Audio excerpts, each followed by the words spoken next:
Bab 1461 Kemuliaan Abadi, Bagian 1.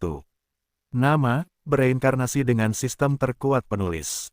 Plus mematikan mengatur ulang, Surter tidak mengerti apa yang baru saja terjadi. Setengah menit yang lalu, dia bersiap untuk melancarkan serangan dahsyat lainnya untuk menghabisi Half-Elf, sehingga dia bisa menghancurkan Hestia untuk selamanya. Namun, saat dia hendak mengumpulkan Flames of Destruction di pedangnya, sesuatu yang keras mengenai dagunya, yang membuatnya terbang ke atas, hampir membuatnya menjatuhkan pedangnya dalam prosesnya. Tapi, sebelum dia bisa sepenuhnya memahami apa yang terjadi, dia merasakan sakit yang menyengat di pipi kanannya, saat kaki William menemukan sasarannya, mengirim Fire Giant berputar ke arah salah satu portal merah yang mengarah ke Void. Surter meraung saat dia dengan paksa menegakkan tubuhnya sebelum tubuhnya memasuki portal. Dia kemudian mengacungkan pedangnya ke bawah, untuk menyerang Half-Elf yang bersiap untuk menyerangnya dari bawah. Sebuah cincin logam bergema di langit saat pedang Surter dan tongkat kayu William saling berbenturan, mengirimkan gelombang kejut kuat yang menyebar jauh dan luas. Setelah benturan itu, sepotong kayu terlepas dari tongkat kayu di tangan Half-Elf, membuat Surter mencibir. Akhirnya, senjatamu telah mencapai batasnya dan akan patah, pikir Surter sambil melepaskan rentetan tebasan berkekuatan penuh ke arah Half-Elf, yang berubah ke posisi bertahan.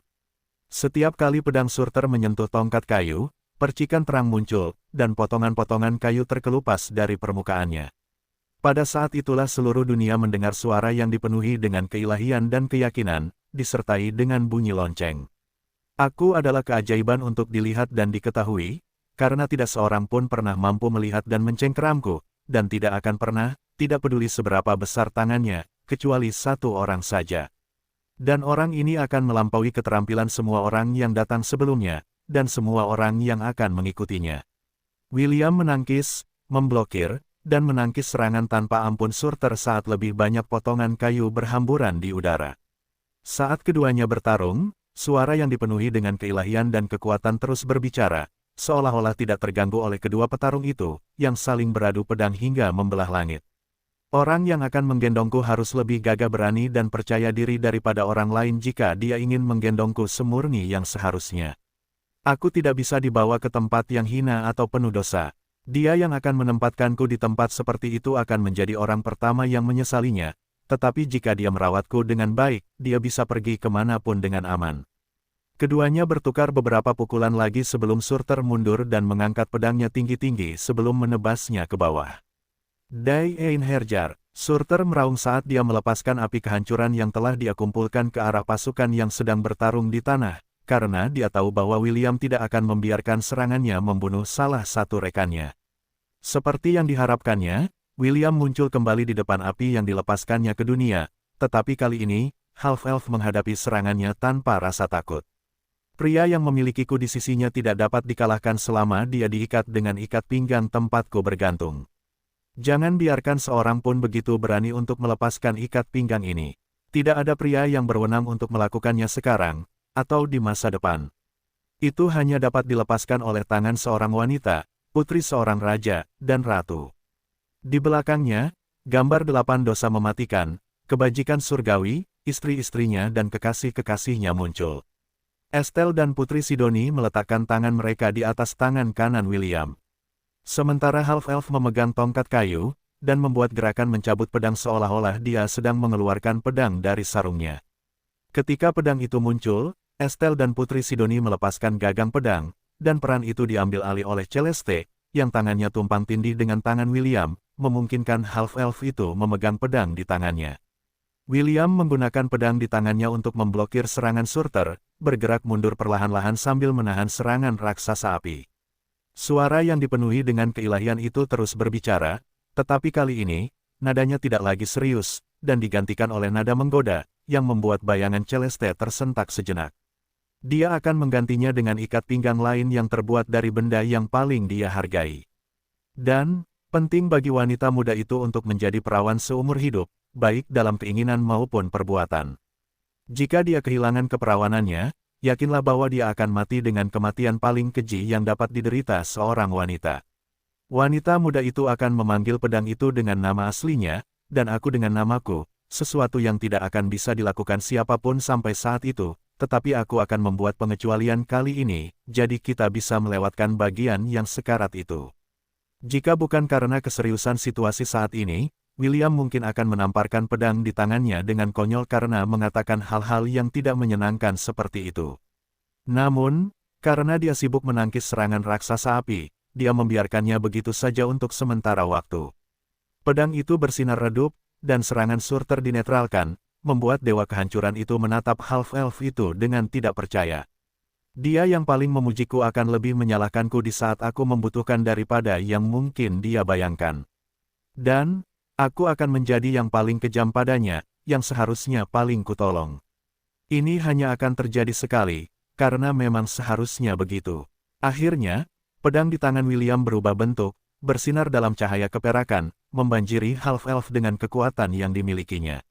William mengayunkan pedangnya ke arah raksasa api, menciptakan bilah sabit yang terbang ke arah Surter, yang menangkisnya dengan pedangnya.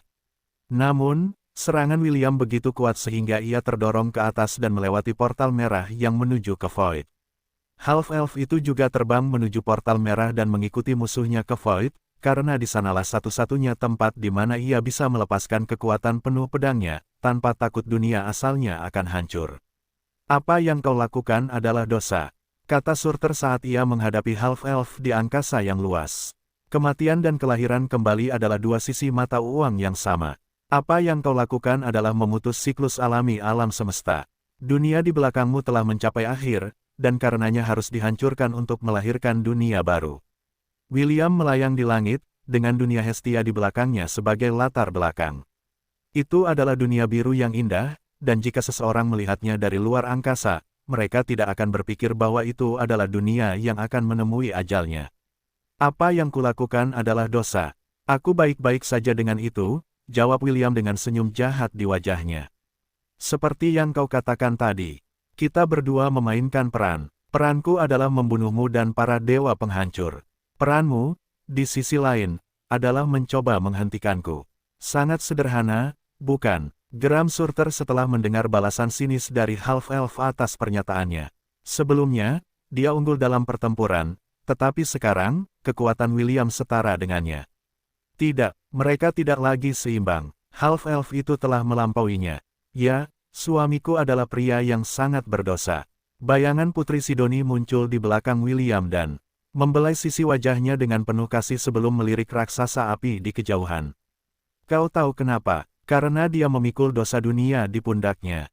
William kemudian memegang gagang pedang agung itu dengan kedua tangan saat dia mengambil posisi bertarung untuk akhirnya menyelesaikan masalah dengan dewa penghancur, yang telah membunuhnya, istri-istrinya, dan menghancurkan Asgard ribuan tahun yang lalu.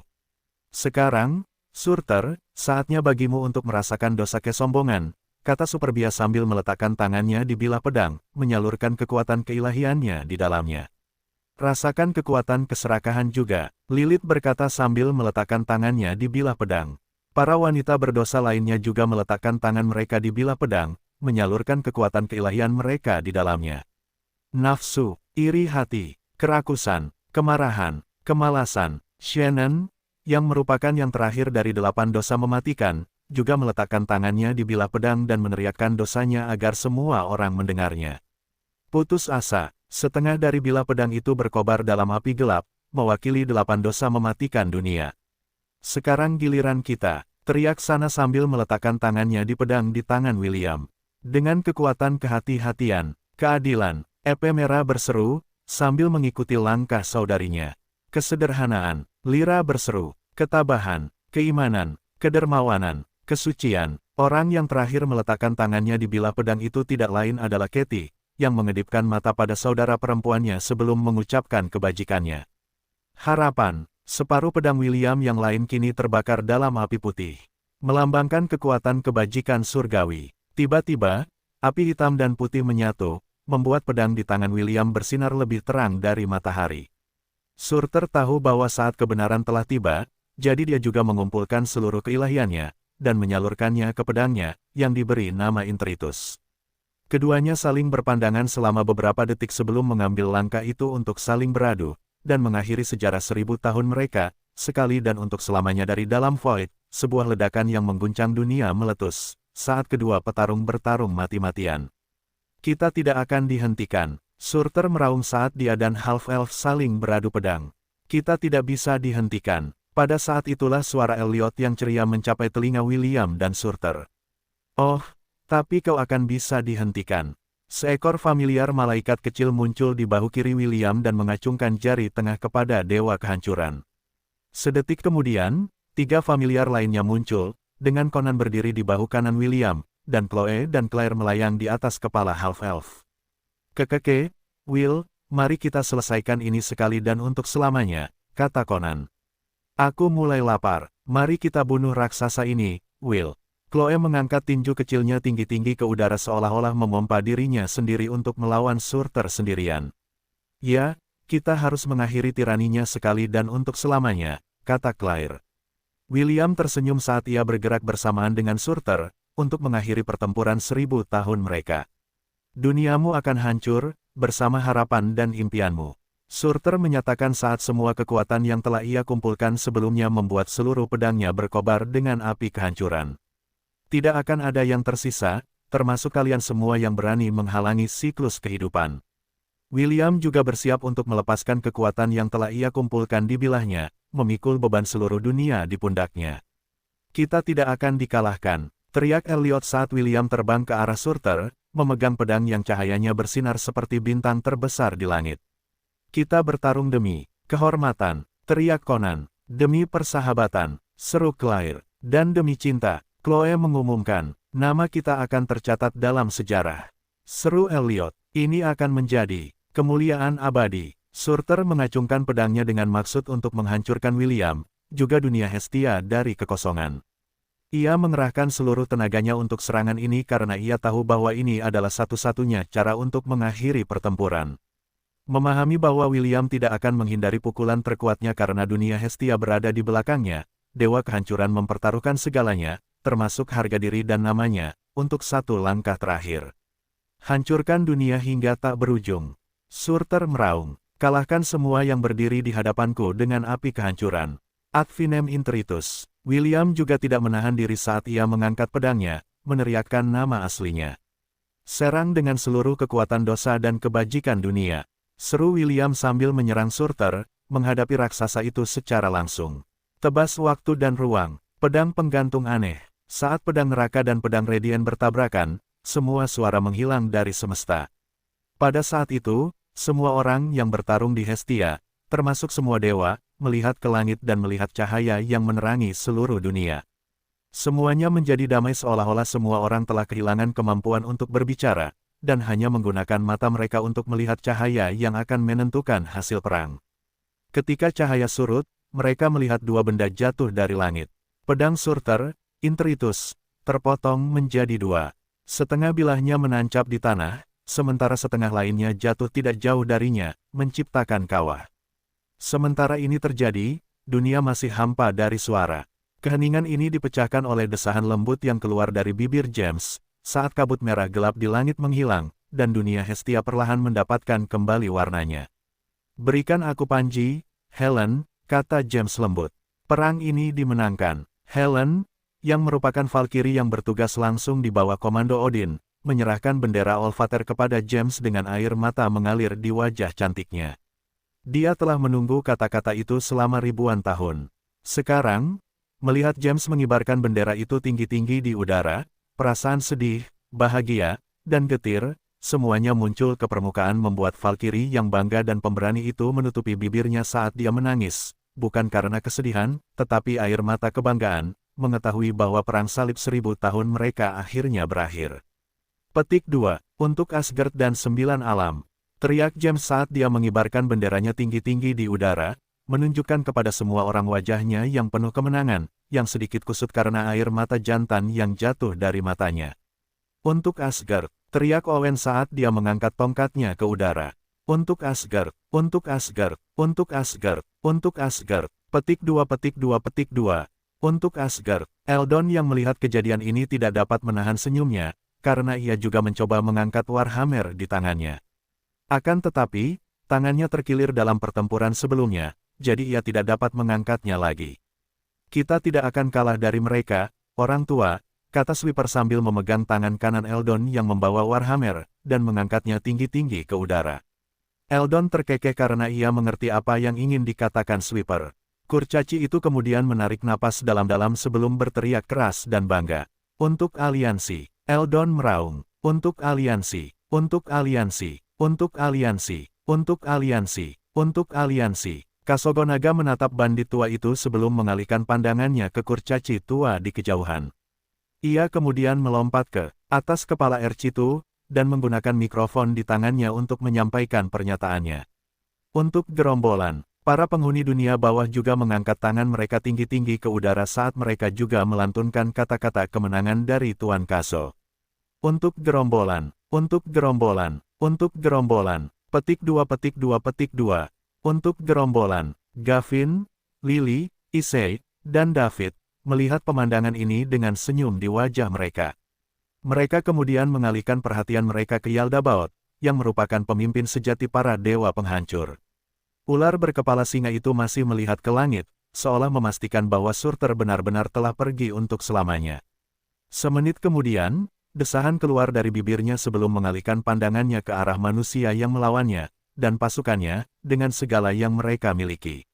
Namun, sebelum dia bisa memberi perintah, seorang half-elf bersayap 8 muncul di depan wajahnya, memegang pedang bercahaya di tangannya. Masih di sini, William bertanya dengan nada menantang. Yaldabaoth menyipitkan matanya saat melihat half-elf yang telah berubah dari manusia biasa menjadi dewa dalam rentang waktu saat mereka turun ke dunia Hestia untuk menghancurkannya. Surter, Yaldabaoth bertanya balik. Mati, jawab William. Yaldabaoth memejamkan matanya karena kehilangan Surter merupakan pukulan telak bagi pasukannya. Kami akan pergi, kata Yaldabaoth sebelum membuka matanya untuk melihat half-elf di depannya. Namun, kami akan kembali. Mungkin tidak besok, atau lusa, atau mungkin tidak dalam 1.000.000 tahun ke depan. Tapi, yakinlah, kami akan kembali. William mengangguk. Tidak apa-apa, 1.000.000 tahun dari sekarang, dan itu tidak akan menjadi masalahku lagi. Dan masalahnya siapa nanti? Masalah generasi mendatang tentu saja. Yaldabaoth terkekeh setelah mendengar jawaban half-elf. Betapa tidak bertanggung jawabnya. Apa kau tidak khawatir mereka akan dikalahkan dan dunia ini akhirnya akan menemui ajalnya? Seperti yang kukatakan, itu masalah mereka, William bersikeras. Saat itu, aku mungkin sudah berada di suatu tempat di sana. William menunjuk ke langit, membuat Yaldabaoth terkekeh lagi. Kuharap kita tidak akan pernah bertemu lagi, William, kata Yaldabaoth saat tubuh raksasanya melayang di udara. Kau adalah tipe yang tidak akan mati meskipun kau terbunuh. Para raksasa yang selamat juga mulai terbang menuju langit saat Dewa Kehancuran memanggil mereka semua. Tidak ada gunanya lagi untuk terus bertarung karena, jika mereka melakukannya, mereka hanya akan mengalami lebih banyak kekalahan dalam pertempuran yang sudah berakhir. Dewa Kehancuran lainnya, yaitu Erlik, Nergal, Owuwo, dan Kakia juga bangkit ke langit, dan memasuki portal merah yang diciptakan Yaldabaoth. Ahriman melotot ke arah William sekali lagi sebelum terbang menuju portal di langit. Namun, saat baru setengah jalan, sebuah lasso emas melilit kakinya. Menurutmu, kemana kau akan pergi? Tanya William dengan senyum jahat di wajahnya sebelum menarik mantan dewa kekacauan dan kegelapan itu dari langit, membuatnya jatuh ke tanah, menciptakan kawah kecil. Kakau, pertarungan sudah berakhir, teriak Ahriman. Aku tahu, kata William. Dendamku pada pasukan kehancuran sudah berakhir, tetapi dendam kami padamu belum terselesaikan. Half-elf itu mencibir sambil menusuk dada Ahriman dengan tangannya yang bercakar, dan menarik jiwanya keluar dari tubuhnya. Lepaskan aku, teriak Ahriman saat jiwanya berjuang keluar dari genggaman William. Aku Ahriman, dewa kekacauan dan kegelapan purba. Kau tidak bisa memperlakukanku seperti ini. Diam. Suara William yang dipenuhi dengan niat membunuh membuat jiwa Ahriman tersentak, dan menghentikan semua gerakannya.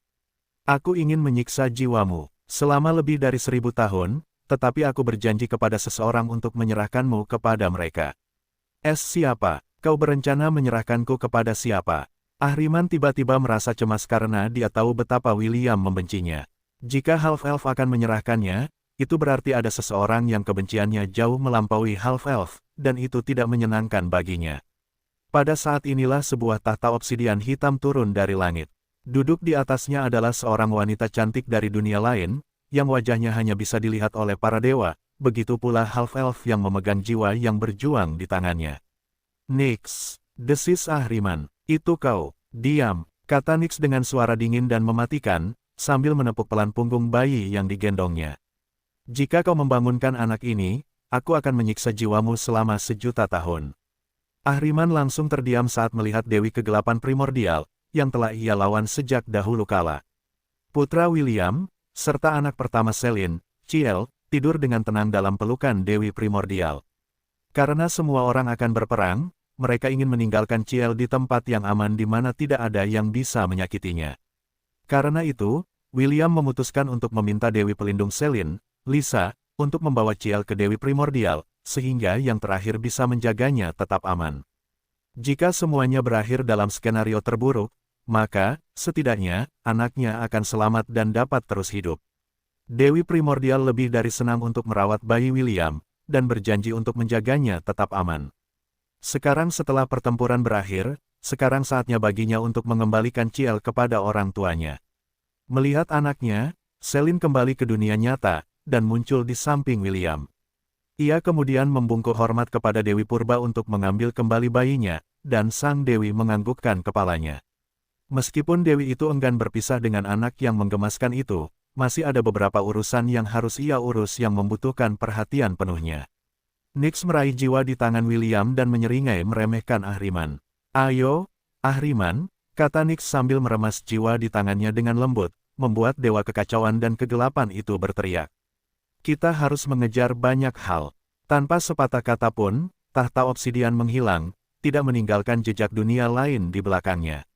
Sekarang setelah ia menepati janjinya kepada Nix, half-elf itu mengangkat kepalanya untuk melihat portal merah yang dilewati oleh anggota terakhir dari pasukan kehancuran. Yaldabaoth masih belum memasuki portal itu karena ia memastikan bahwa para penyintas pasukannya tidak akan diserang oleh half-elf itu. Bagaimana dengan Ahriman? Awalnya, ia bukan bagian dari pasukannya, jadi ia tidak begitu peduli padanya. Ketika raksasa terakhir memasuki portal, Yaldabaoth menatap pasukan Fana Hestia sekali lagi, sambil mengingat kejadian itu. Ini adalah kekalahan pertamanya sejak ia mendirikan pasukan kehancuran dan itu meninggalkan rasa pahit di mulutnya. Namun, tidak ada yang bisa ia lakukan, selain menjilati lukanya dan membiarkan pasukannya pulih. Pada saat itu, seorang dewi cantik muncul di hadapan Dewa Kehancuran, dan yang terakhir itu mengangguk ringan. "Selamat tinggal, Hestia, Yaldabaoth. Sampai jumpa lagi dalam 1.000.000 tahun. Bisakah kau membuatnya menjadi 1 miliar tahun?" Hestia bertanya balik dengan senyum di wajahnya. Yaldabaoth mendengus. "Kau berharap?" Tanpa menunggu jawaban Hestia, Dewa Kehancuran kembali ke Void, meninggalkan dunia Hestia. William melihat pemandangan ini sebelum menghela napas lega. Dia juga bisa saja mencoba membunuh Yaldabaoth, tetapi dia tidak ingin melakukannya. Sama seperti siklus alami kehidupan dan kematian, kehancuran dan kelahiran kembali juga berjalan beriringan. Tanpa kehancuran, tidak akan ada kelahiran kembali, dan multiverse akan menjadi stagnan. Inilah sebabnya dia tidak mengejar para penyintas Army of Destruction, dan membiarkan mereka pergi, karena mereka juga memiliki peran untuk dimainkan di dunia. Karena pertempuran sekarang secara resmi berakhir, 8 dosa mematikan, 8 kebajikan surgawi, dan istri serta kekasih William lainnya, semuanya meninggalkan dunia spiritualnya dan muncul di hadapannya. Yang terakhir muncul adalah Elliot, Conan, Chloe, dan Claire. "Selamat, Will," kata Elliot sambil tersenyum. "Kamu berhasil memenangkan pertandingan balas dendam kita melawan Surtur." "Kekeke, babon besar itu memang pantas mendapatkannya," Conan terkekeh. "Tapi, itu juga berarti peran kita akhirnya berakhir." Tubuh Elliot dan Conan bersinar samar, saat partikel cahaya perlahan naik dari tubuh mereka, yang membuat half-elf itu khawatir. Namun, sebelum William sempat mengatakan apapun, Elliot mengangkat tangannya untuk menghentikannya. "Will, bukankah dunia ini indah?" tanya Elliot sambil menunjuk ke arah matahari terbenam di kejauhan. "Memang indah," jawab William sebelum menggigit bibirnya saat melihat familiar malaikat yang memiliki ekspresi damai di wajahnya. "Ini adalah dunia yang layak diperjuangkan," komentar Conan sambil menyilangkan lengan di dadanya, melihat matahari terbenam bersama Elliot. "Aku telah melihat banyak matahari terbenam yang indah, tetapi matahari terbenam ini adalah yang terindah dari semuanya. Chloe melihat kedua familiar itu dan menundukkan kepalanya. Claire, yang mengerti apa yang dirasakan saudara kembarnya, memeluknya, membuat Chloe membenamkan wajahnya di bahunya, sementara tubuhnya bergetar, berusaha menahan air mata yang hampir jatuh. Aku tidak punya penyesalan dalam hidup ini. Mungkin aku punya satu, kata Elliot sambil melirik William, menyeringai nakal. Dan itu adalah mati sebagai perawan. Apakah itu mengingatkanku? Kahahaha. Conan tertawa di samping, sambil memegang perutnya. Apa yang kau tertawakan? Tanya Elliot. Kau juga perawan. Sekarang setelah kupikir-pikir, kau benar. Conan berhenti tertawa sambil menggaruk kepalanya. Namun, senyumnya tidak pernah hilang dari wajahnya. Itulah salah satu hal yang disukai William dari Conan. Kau bisa melihat perasaannya yang sebenarnya di wajahnya. Tidak seperti Elliot, yang menyembunyikan segalanya, termasuk kesedihan dan rasa sakitnya di balik senyum malaikat. Will, kumohon, jagalah semuanya, kata Elliot saat partikel bercahaya yang terbang ke langit terus naik, membuat tubuhnya menjadi lebih transparan. Dimanapun kami berada, kami akan selalu mendukungmu dengan segala yang kami miliki. Benar, Will, Conan berkomentar saat dia melihat wajah half-elf yang dipenuhi air mata. Kami akan selalu menjagamu, dan selalu mengingat ini. Kau adalah awal dari sebuah surat, kata Elliot lembut. Isi dari sebuah puisi, Conan menyeringai saat dia memberi tanda perdamaian kepada William. Elliot kemudian menempelkan kedua telapak tangannya seolah sedang berdoa. Dan akhir dari dongeng, Conan terkekeh. Dan betapa bagusnya akhir ini. Akhir terbaik yang pernah ada. Elliot dan Conan berpegangan tangan satu sama lain saat bara terakhir kehidupan mereka menyala terang. Sampai jumpa nanti, Will. Elliot melambaikan tangannya saat senyum malaikat di wajahnya sedikit memudar, tidak menutupi satu air mata yang mengalir di sisi wajahnya. Conan terkekeh sambil memeluk malaikat familiar itu sebelum mengedipkan mata pada Will. Jangan khawatir tentang Elliot, dia hanya lemah saat harus mengucapkan selamat tinggal, kata Conan. Selamat tinggal, Will, semoga kau hidup bahagia selamanya. Setelah mengucapkan kata-kata perpisahan ini, kedua familiar yang mendukung William hingga akhir hayatnya itu mengambil tempat di antara bintang-bintang. Menjaganya hingga dia tidak lagi meneteskan air mata. Tanda pisah tanda hubung tanda hubung tanda hubung tanda hubung tanda hubung tanda hubung tanda hubung tanda hubung tanda hubung. Kurang dari tamat lebih besar dari 3 tahun telah berlalu sejak pertempuran besar antara pasukan penghancur dan pembela Hestia. Di bangku taman yang indah di istana kerajaan Ainsworth, 3 gadis berambut merah muda duduk berdampingan, menghabiskan sore itu dengan membicarakan hal-hal acak. Dia menendang, kata Maple dengan ekspresi gembira di wajahnya saat dia menempelkan telinga kirinya ke perut Chiffon yang membuncit. Ada satu lagi, Cinnamon juga mendengarnya, komentar Cinnamon saat telinga kanannya menempel di perut Chiffon. Ibu berambut merah muda itu tersenyum manis, sambil membelai kepala kedua gadis kecil yang tiba-tiba datang mengunjunginya saat dia mengagumi bunga-bunga yang sedang mekar penuh di dalam taman kerajaan. Kapan mereka akan lahir? Tanya Maple sambil mengangkat kepalanya. Apakah mereka akan segera lahir? Cinnamon juga mengangkat kepalanya untuk bertanya. Chiffon tersenyum sambil mencubit pipi kedua gadis yang menggemaskan itu, membuat keduanya tertawa kecil padanya.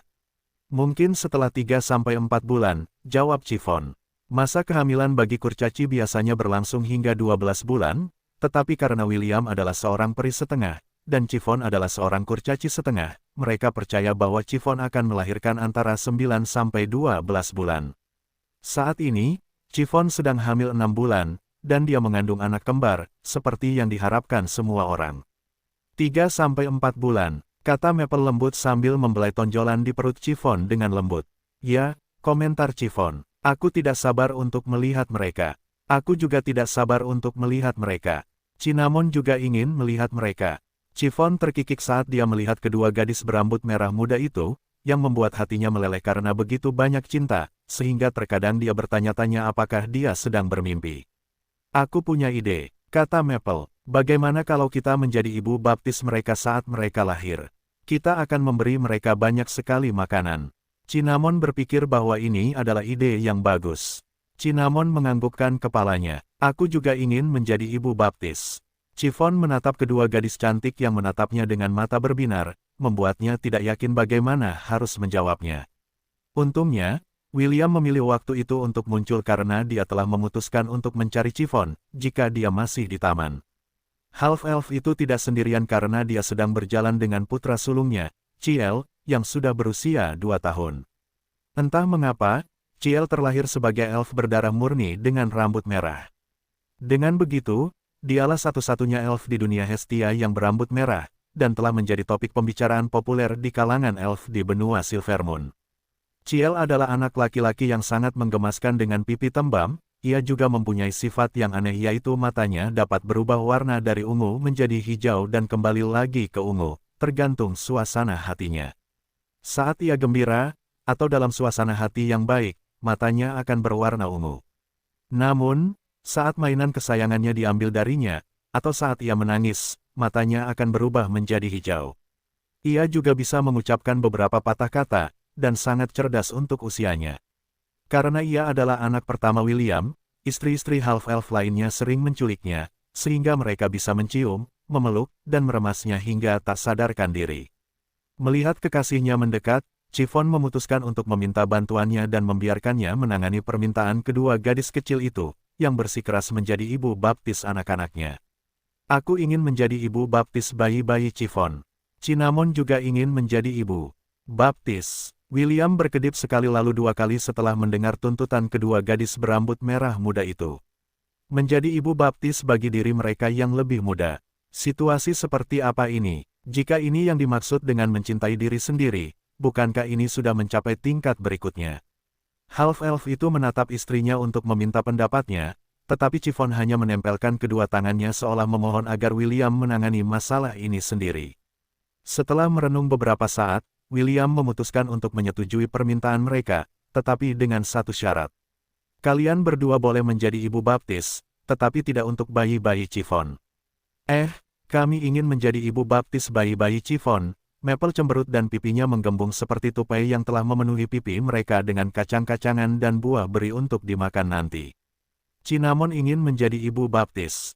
Chiffon juga cemberut dan menatap William seolah-olah dia adalah pengganggu besar. William terkekeh saat dia berjongkok untuk memperkenalkan Ciel kepada 2 gadis cantik, yang menatapnya dengan wajah penuh ketidakadilan. Namanya Ciel, kata William. Bagaimana kalau kalian menjadi ibu baptisnya saja? Ciel, Maple berkedip. Dia terlihat seperti Big Brother saat dia masih muda. Bagaimana menurutmu, Cinnamon? Cinnamon juga merasa dia mirip Big Brother, jawab Cinnamon. Hanya lebih kecil dan imut. Ciel, yang kini tengah ditatap oleh 2 gadis yang lebih tua darinya, hanya menatap Maple dan Cinnamon dengan mata polos. Big Sis, kata Ciel sembari menatap kedua gadis berambut merah muda yang wajahnya hanya berjarak 1 kaki dari wajahnya. Dia memanggilku Big Sis, seru Maple. Tidak, dia memanggil Cinnamon Big Sis. Cinnamon membantah pernyataan Maple. Big Sis, ulang Ciel sembari mengulurkan tangan ke arah kedua gadis berambut merah muda yang masing-masing memegang salah satu tangannya. Apa kalian ingin aku menjadi ibu baptis kalian? Tanya Maple. Apa kalian ingin Cinnamon menjadi ibu baptis kalian juga? Tanya Cinnamon. Ciel menganggukkan kepalanya, membuat mata kedua gadis itu berbinar. Aku adalah ibu baptis kakak, kata Maple. Cinnamon juga ibu baptis Big Brother. Komentar Cinnamon sambil menepuk kepala Ciel. Anak baik, petik 2. Oh, aku juga. Maple juga menepuk kepala Ciel, mengacak-acak rambut bocah elf itu, membuatnya tampak seperti sarang burung. William dan Chiffon terkekeh saat melihat adegan ini. Meskipun mereka tidak tahu apa yang akan terjadi di masa depan, kedua gadis berambut merah muda itu menjadi ibu baptis Ciel masih lebih baik daripada menjadi ibu baptis Maple dan Cinnamon di dunia mereka, yang akan lahir dalam waktu beberapa bulan. Seorang pemuda berambut hitam pendek dan bermata merah menatap air danau dengan tenang sambil memegang tongkat pancing di tangannya. Para wanita muda yang kebetulan lewat di dekatnya, tak kuasa menahan diri untuk tidak meliriknya karena meskipun pemuda itu tidak bersusah payah mengenakan pakaian modis atau menata rambutnya, ia tetap tampak sangat tampan. Ia seperti salah satu gelandangan penyendiri yang menjelajahi dunia, bertemu orang baru dan melihat tempat-tempat berbeda, sembari mencari tempat yang bisa mereka sebut rumah. Mengenai matanya, mereka mengira ia hanya menggunakan lensa kontak berwarna, yang menurut mereka cocok dengan penampilannya secara keseluruhan. Beberapa wanita muda yang lebih berani bahkan mendekati pemuda itu untuk memulai percakapan. Yang mengejutkan mereka, pemuda yang sangat tampan itu menjawab mereka dengan sopan dan ramah, membuat wajah mereka memerah. Kata-katanya tidak sopan seperti seorang pria sejati, tetapi sikapnya yang santai, dan tawanya yang seperti anak kecil, yang seperti suara lonceng, membuat mereka ingin membawanya kembali ke rumah mereka. Dan membiarkannya di sana selamanya. Bagaimana kalau kita pergi ke kafe di sana? Gadis itu menunjuk ke kafe yang terletak di seberang danau. Kami akan mentraktir kalian makanan atau minuman. Oke, gadis-gadis, tentu saja, kami akan senang sekali. Silakan bergabung dengan kami untuk makan siang. Saya akan senang mendengar cerita kalian. Pemuda itu menatap para gadis muda itu dengan ekspresi minta maaf di wajahnya dan mengatakan kepada mereka bahwa dia sedang menunggu dua orang untuk datang dan menjemputnya. Namun, para gadis muda itu tidak berniat pergi karena, setelah berbicara dengannya, mereka merasa dia sangat menawan, dan menyenangkan hati dan mata mereka. Tak lama kemudian, lebih banyak gadis muda memutuskan untuk mendekati pemuda itu dan sebelum dia menyadarinya, dia dikelilingi oleh gadis-gadis muda yang cantik, yang bertanya tentang hobinya, jenis makanan yang dia suka makan, serta kualitas seperti apa yang dia cari dari seorang gadis. Pemuda itu menjawab pertanyaan mereka, dan untuk pertanyaan yang tidak diketahui jawabannya, ia hanya menggaruk kepalanya dan tertawa polos, meluluhkan hati para wanita lajang yang telah menandainya sebagai target mereka. Aku tahu ini akan terjadi. Suara yang dipenuhi kejengkelan terdengar oleh pemuda itu, begitu pula para wanita yang mengelilinginya. Yah, dia tidak melakukannya dengan sengaja. Dia hanya tidak tahu apa-apa, kata suara seorang wanita muda yang dipenuhi dengan ketidakberdayaan. Conan tidak mengerti hal-hal ini.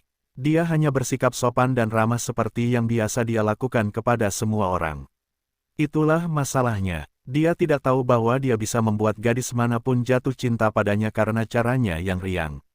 Baiklah, tenanglah. Kami akan membawanya pulang. Conan, beserta para wanita muda yang mengelilinginya, menoleh ke samping dan melihat dua wanita cantik yang sedang menatap pemuda tampan itu dengan ekspresi tak berdaya di wajah cantik mereka. Aisyah, Claire, para wanita baik ini mengajakku untuk makan camilan sore bersama mereka, kata Conan. Boleh aku pergi? Tidak, jawab Aisyah terus terang. Kalian ikut dengan kami sebelum meninggalkan para wanita muda ini dengan patah hati. Semuanya, aku minta maaf, tapi dia sudah menikah, kata Claire. Kami adalah istrinya, dan kami datang untuk menjemputnya. Kami sudah menikah. Conan mengerjap polos saat melihat kedua wanita cantik itu, yang menatapnya dengan tatapan, anggukkan saja kepala kalian seperti anak laki-laki penurut, membuat Conan menggaruk kepalanya. Apakah kalian sudah menikah, Sir Conan? Salah satu wanita di samping Conan bertanya. Belum, tapi mereka tunanganku. Kami berencana untuk menikah setelah setahun, jawab Conan. Mereka juga orang-orang yang kutunggu. Para wanita muda itu tampak patah hati saat melihat kedua wanita cantik yang penampilannya jauh lebih baik dan setidaknya 3 ukuran tubuh mereka. Mereka hanya bisa menyaksikan dengan pasrah saat Conan menggandeng tangan Claire dan berjalan pergi, bergandengan tangan, bersamanya dan wanita cantik lainnya yang datang untuk menjemputnya. Kita seharusnya memilih tempat yang lebih sepi, kata Aisyah sambil mendesah. Conan terlalu tidak berdaya, dia tidak tahu bagaimana cara mengatakan tidak. Aku tahu, kan, jawab Claire. Benar-benar tunangan yang merepotkan. Aisyah tampak persis seperti Ashe. Satu-satunya perbedaan di antara mereka adalah Ashe berambut biru muda, sementara Aisyah berambut coklat muda. Dia tidak lain adalah Ishak, saudara kembar Ian, saat mereka masih terperangkap dalam tubuh anak laki-laki sebelum William mencabut kutukan di tubuh mereka.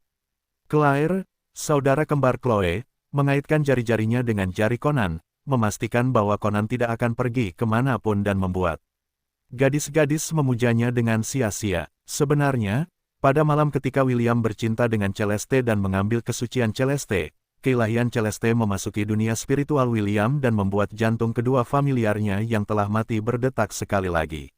Namun, mereka masih terlalu lemah untuk melakukan apapun, dan berada dalam keadaan koma.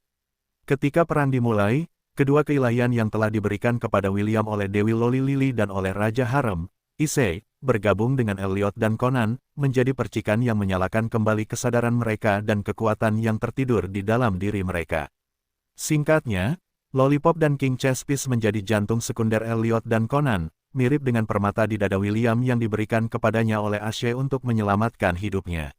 Selama pertempuran, mereka telah menggunakan 100% kekuatan penuh mereka, membuat mereka juga menggunakan kekuatan dua dewa. Keduanya kembali ke Graveyard of the Familiars, tetapi yang mengejutkan bagi God of Familiars, jantung Elliot dan Conan masih berdetak di dalam dada mereka. Keduanya berada dalam kondisi half-dead, half-alive di dalam soul crystal mereka. Namun, untuk memastikannya, God of Familiars tidak langsung memberitahu berita ini kepada William. Dia menunggu setahun untuk melihat apakah ada perkembangan lebih lanjut karena dia tidak ingin memberi harapan palsu kepada half-elf itu. Akhirnya, setelah setahun, God of Familiars memanggil William kembali ke lantai paling atas Menara Babilonia dan menyuruhnya melihat Soul Crystal milik Elliot dan Conan, membuatnya menjadi sangat gembira. Dia mengembalikan mereka ke dunia spiritualnya sekali lagi, dan sebulan kemudian Soul Crystal itu pecah, memungkinkan Elliot dan Conan untuk sekali lagi membuka mata mereka. Namun, kali ini, keduanya berbeda. Mereka sekarang bisa dengan bebas berubah menjadi versi remaja mereka sendiri, dan bahkan jika mereka menggunakan kekuatan penuh mereka, mereka hanya akan kembali ke keadaan seperti koma selama sebulan sebelum bangkit kembali. Dewa Familiar juga berbagi kemampuan ini dengan Chloe dan Claire, yang memungkinkan Claire untuk berubah menjadi bentuk remajanya, mirip dengan Chloe ketika dia menjadi kekasih half-elf. Elliot, Conan, Chloe, dan Claire, tampak seperti mereka masih di akhir remaja mereka, dan penampilan muda mereka dapat dengan mudah membuat kepala siapapun menoleh untuk melihat ke arah mereka. Bagaimana Aisyah dan Claire menjadi tunangan Conan? Claire sudah memandang Conan dengan baik dan, karena Chloe sudah menikah dengan William, dia merasa sudah waktunya baginya untuk memiliki pasangan juga. Karena itu, dia mengambil inisiatif untuk memberitahu Conan perasaannya, tetapi terkejut ketika seseorang mengalahkannya untuk mengaku.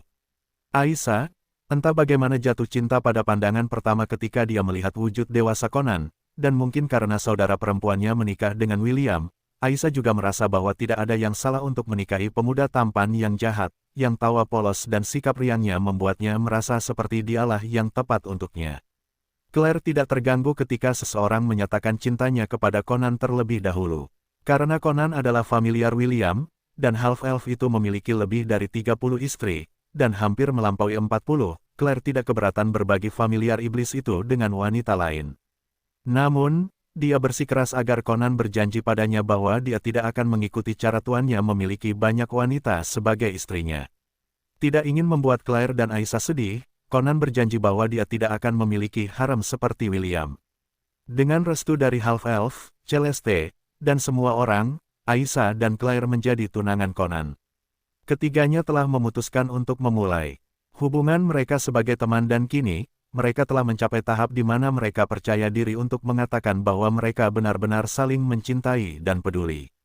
Keesokan harinya, Conan membuka matanya, dan mendapati dirinya terkunci dalam pelukan dua wanita telanjang di sisi kiri dan kanannya.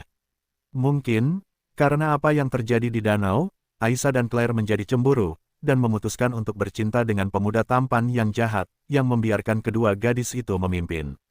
Conan menatap wajah kedua tunangannya yang cantik, dan dengan lembut mengecup kening mereka sebelum menarik mereka lebih dekat ke dadanya.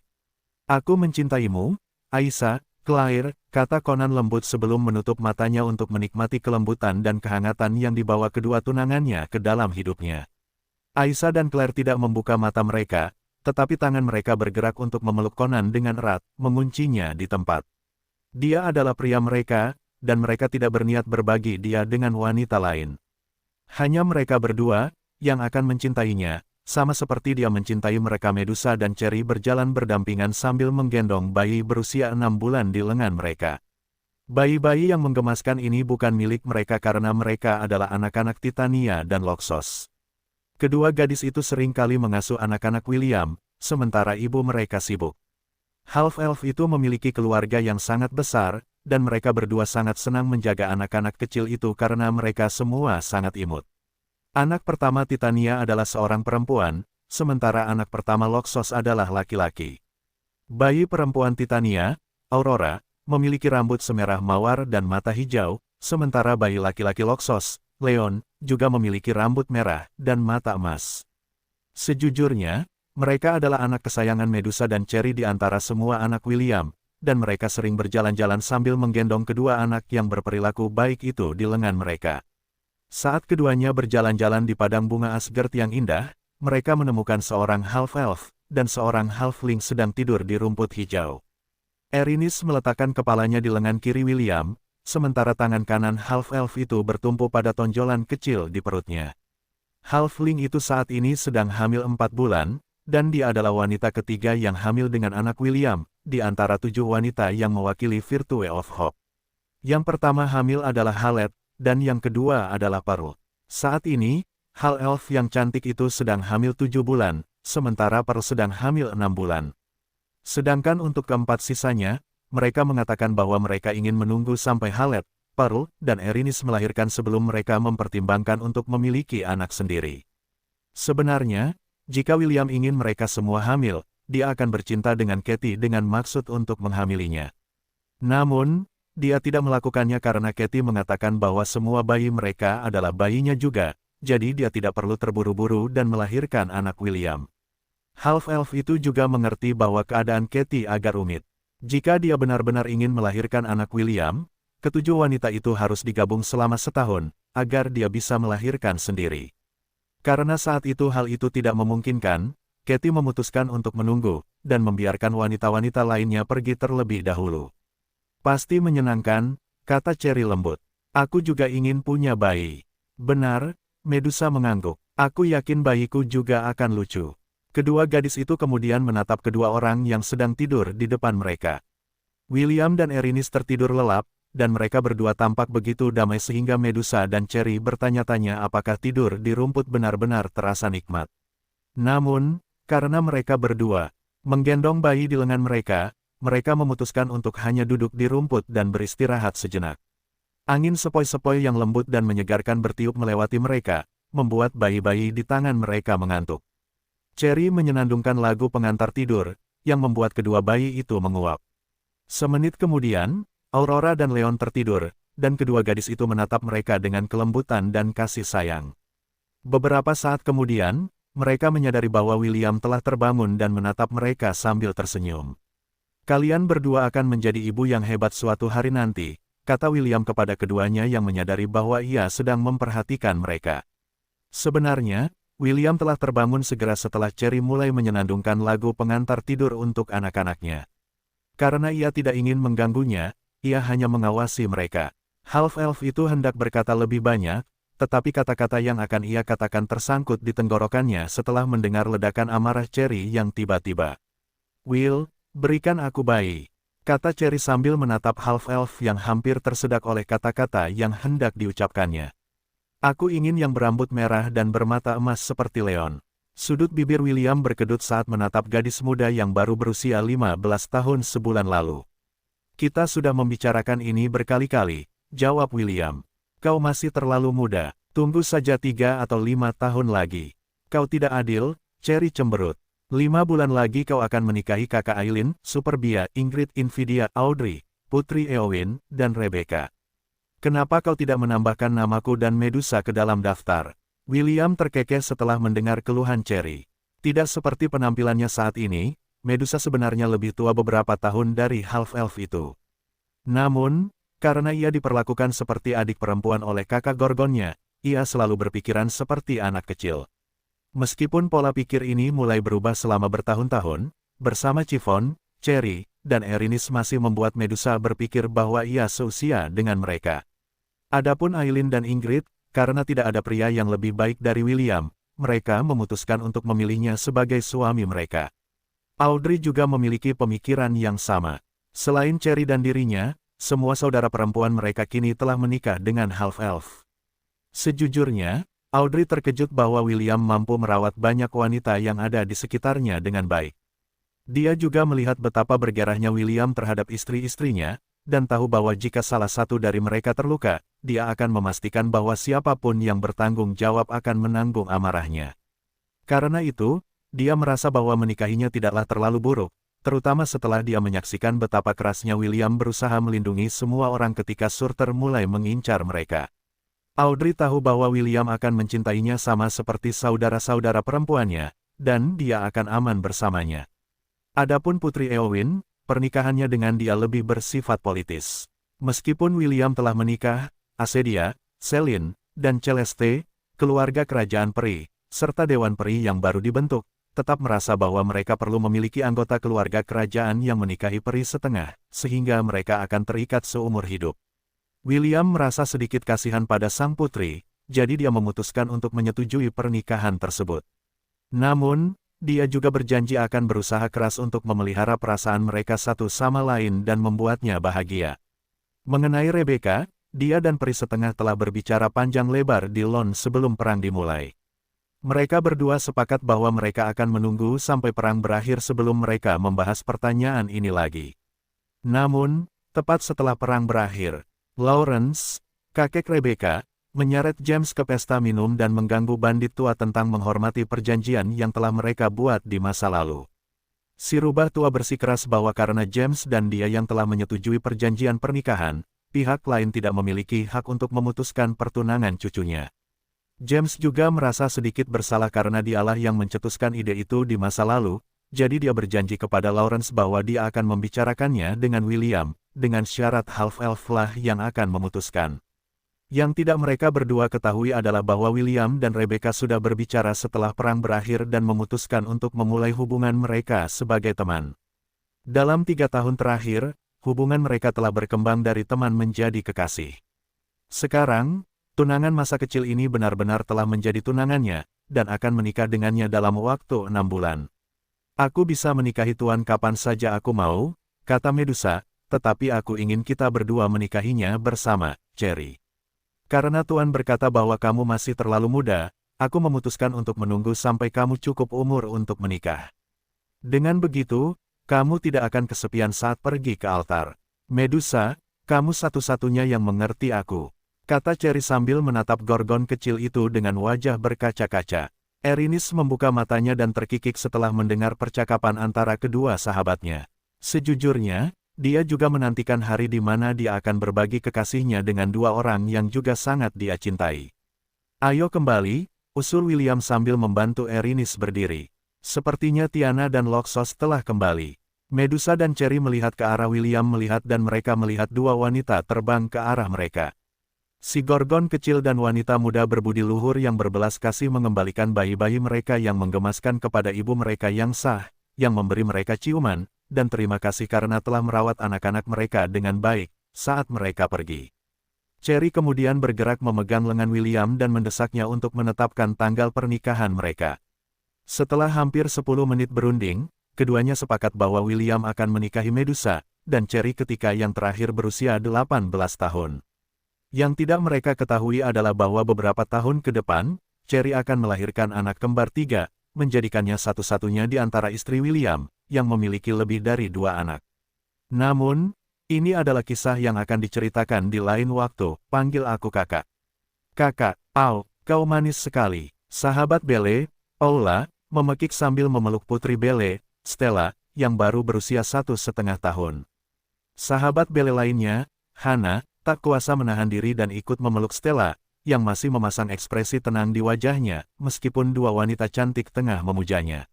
Bolehkah aku membawanya pulang? Tanya Paula. Tentu saja tidak, jawab Belle. Cari saja pria baik untuk dinikahi dan besarkan bayimu sendiri. Paula mendengus sambil menatap sahabatnya sambil memeluk Stella yang menggemaskan di lengannya. Gampang bagimu untuk mengatakannya. Paula melotot ke arah Belle, yang tengah menatapnya dengan senyum nakal. Semua pria tampan sudah punya pacar. Aku tidak akan bisa menemukan satu pun bahkan jika aku mencarinya. Bisakah kau mengenalkan kami pada beberapa pria baik dari Hestia? Tanya Hannah. Tidak masalah jika mereka tidak sekaya itu. Selama karakter mereka baik, aku akan baik-baik saja. Petik 2. Ya, perkenalkan kami. Komentar Paula. Pastikan mereka juga tampan. Aku akan lihat apa yang bisa kulakukan, tapi tidak berjanji. Belle mengalah setelah terus diganggu oleh sahabat-sahabatnya yang bermimpi menikahi seorang pangeran menawan yang datang dari dunia lain. Ketiga gadis itu saat ini berada di dalam sebuah kafe dan beristirahat sejenak dari berbelanja. Mengenai bagaimana si cantik berambut hitam itu berhasil pergi ke bumi, itu semua berkat jembatan Bifrost. Bele dapat melakukan perjalanan ke bumi menggunakan jembatan Bifrost kapan saja yang dia inginkan sekarang, karena fondasi yang diletakkan oleh Katie beberapa tahun lalu kini sudah kokoh. Dia sering mengunjungi orang tuanya, dan mengizinkan mereka menghabiskan waktu bersama cucu perempuan mereka, yang membuat Raymond dan istrinya, Adele, sangat bahagia. Meskipun sudah memiliki seorang putri, Bele masih terlihat seperti model fashion di awal masa remajanya, membuat sahabat-sahabatnya sangat iri padanya. "Ngomong-ngomong, kenapa William tidak bersamamu?" tanya Hannah. "Bagaimana dia bisa mengizinkanmu dan Stella bepergian ke sini sendirian? Dia seorang selebriti di sini, dan sebagai istrinya, kamu juga seorang selebriti. Apakah dia tidak takut beberapa orang jahat akan mengambil kesempatan ini dan menculik kalian berdua?" "Benar sekali," Paula mengangguk. "Stella sangat imut. Apa yang akan terjadi jika seorang penjahat menculiknya?" Bele hanya bisa terkikik setelah mendengar kekhawatiran kedua sahabatnya. Jika ada seseorang yang cukup bodoh untuk mengacau dengan dewa palsu seperti dia, mereka pasti akan menendang pelat baja, dan itu akan menjadi akhir bagi mereka. "Jika aku melihatnya, aku akan memberinya sedikit pikiranku," kata Paula. "Dia setidaknya harus menugaskan beberapa pengawal untukmu. Jangan khawatir, tidak akan terjadi apa-apa pada M." Bele tidak dapat menyelesaikan kata-katanya karena beberapa pria bersenjata memasuki kafe dan mengarahkan senjata ke staf, memerintahkan mereka untuk berjongkok di lantai dengan tangan di belakang kepala. Sementara itu, 5 orang berjalan menuju meja Bele dan mengarahkan senjata mereka ke wanita cantik berambut hitam itu, dan kedua sahabatnya, Paula dan Hannah, mengambil posisi bertahan untuk melindungi Stella yang saat ini berada di tangan Paula. "Siapa kalian? Dan apa yang kalian inginkan?" tanya Hannah sambil berdiri di depan Paula dan Stella, melindungi mereka berdua dari pria bersenjata yang mengenakan topeng untuk menutupi wajah mereka. "Apa kalian tidak tahu siapa dia?" Hannah menunjuk Bele yang masih dengan santai menyesap teh lemonnya seolah-olah apa yang terjadi di sekitarnya bukanlah hal yang perlu dikhawatirkan. "Aku tahu siapa dia," jawab pemimpin pria bertopeng itu. "Dia adalah Bele von Ainsworth, istri William von Ainsworth yang saat ini diperlakukan sebagai VIP di negara ini." "Karena kau sudah tahu, kenapa kau melakukan ini?" tanya Hannah. "Apa kau benar-benar ingin membuat marah seseorang yang bisa memanggil petir sesuka hati?"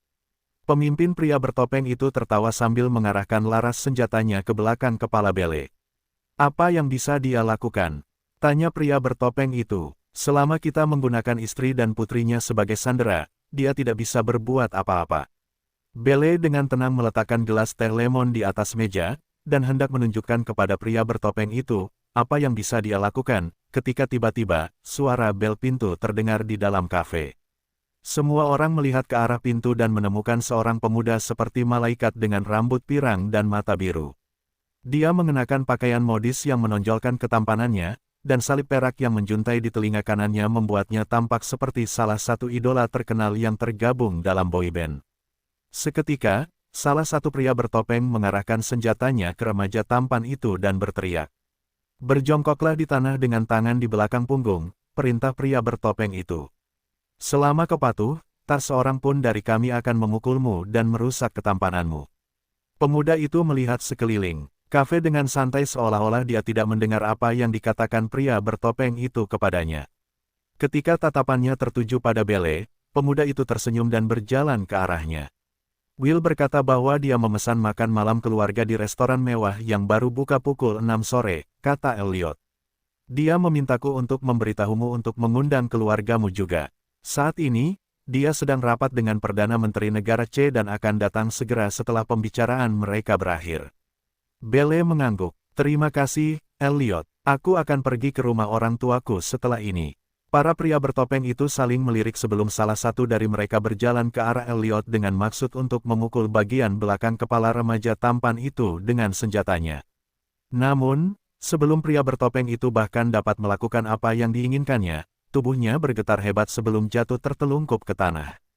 "Dia salah satu dari para pembalas dendam itu," teriak pemimpin para pria bertopeng itu. "Bunuh dia." Seketika, semua pria bertopeng itu menunjuk Elliot dan bersiap untuk menembak. Namun, sebelum mereka bahkan dapat menarik pelatuk senjata mereka, mereka semua tersengat listrik. Tubuh mereka bergetar hebat hingga mata mereka terguling ke dalam rongganya. Satu persatu, mereka jatuh ke tanah, berkedut seperti serangga yang sekarat.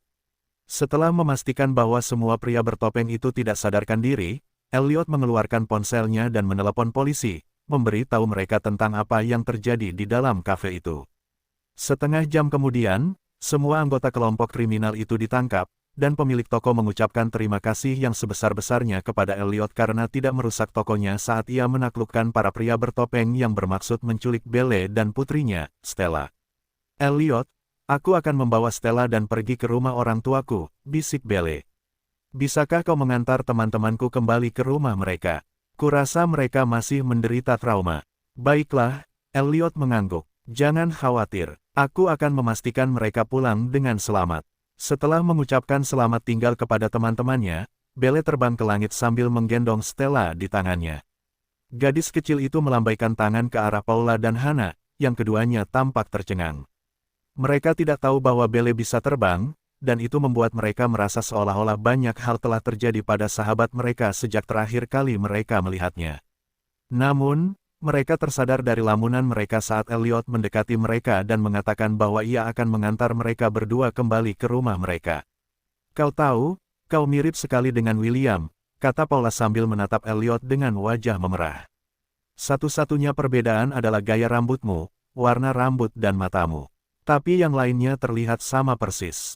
Benar, komentar Hana. Apa kau mungkin sepupunya? Elliot terkekeh. Aku bukan sepupunya, aku adalah keluarganya, aku bagian dari keluarganya. Paula dan Hana kemudian bertukar pandang sebelum mereka berdua meraih tangan kiri dan kanan Elliot, dan menatapnya seolah-olah hidup mereka bergantung padanya. Lalu, apa kau lajang? Tanya Paula. Aku lajang, jawab Elliot. Orang tuaku sedang dalam perjalanan bisnis, kata Hana sambil wajahnya perlahan memerah. Apakah kamu ingin minum teh di tempat kami? Teh. Elliot menyeringai sambil menatap kedua gadis cantik yang menatapnya dengan ekspresi bahwa mereka akan mati jika dia menolak tawaran mereka. Tentu, aku punya waktu untuk minum teh.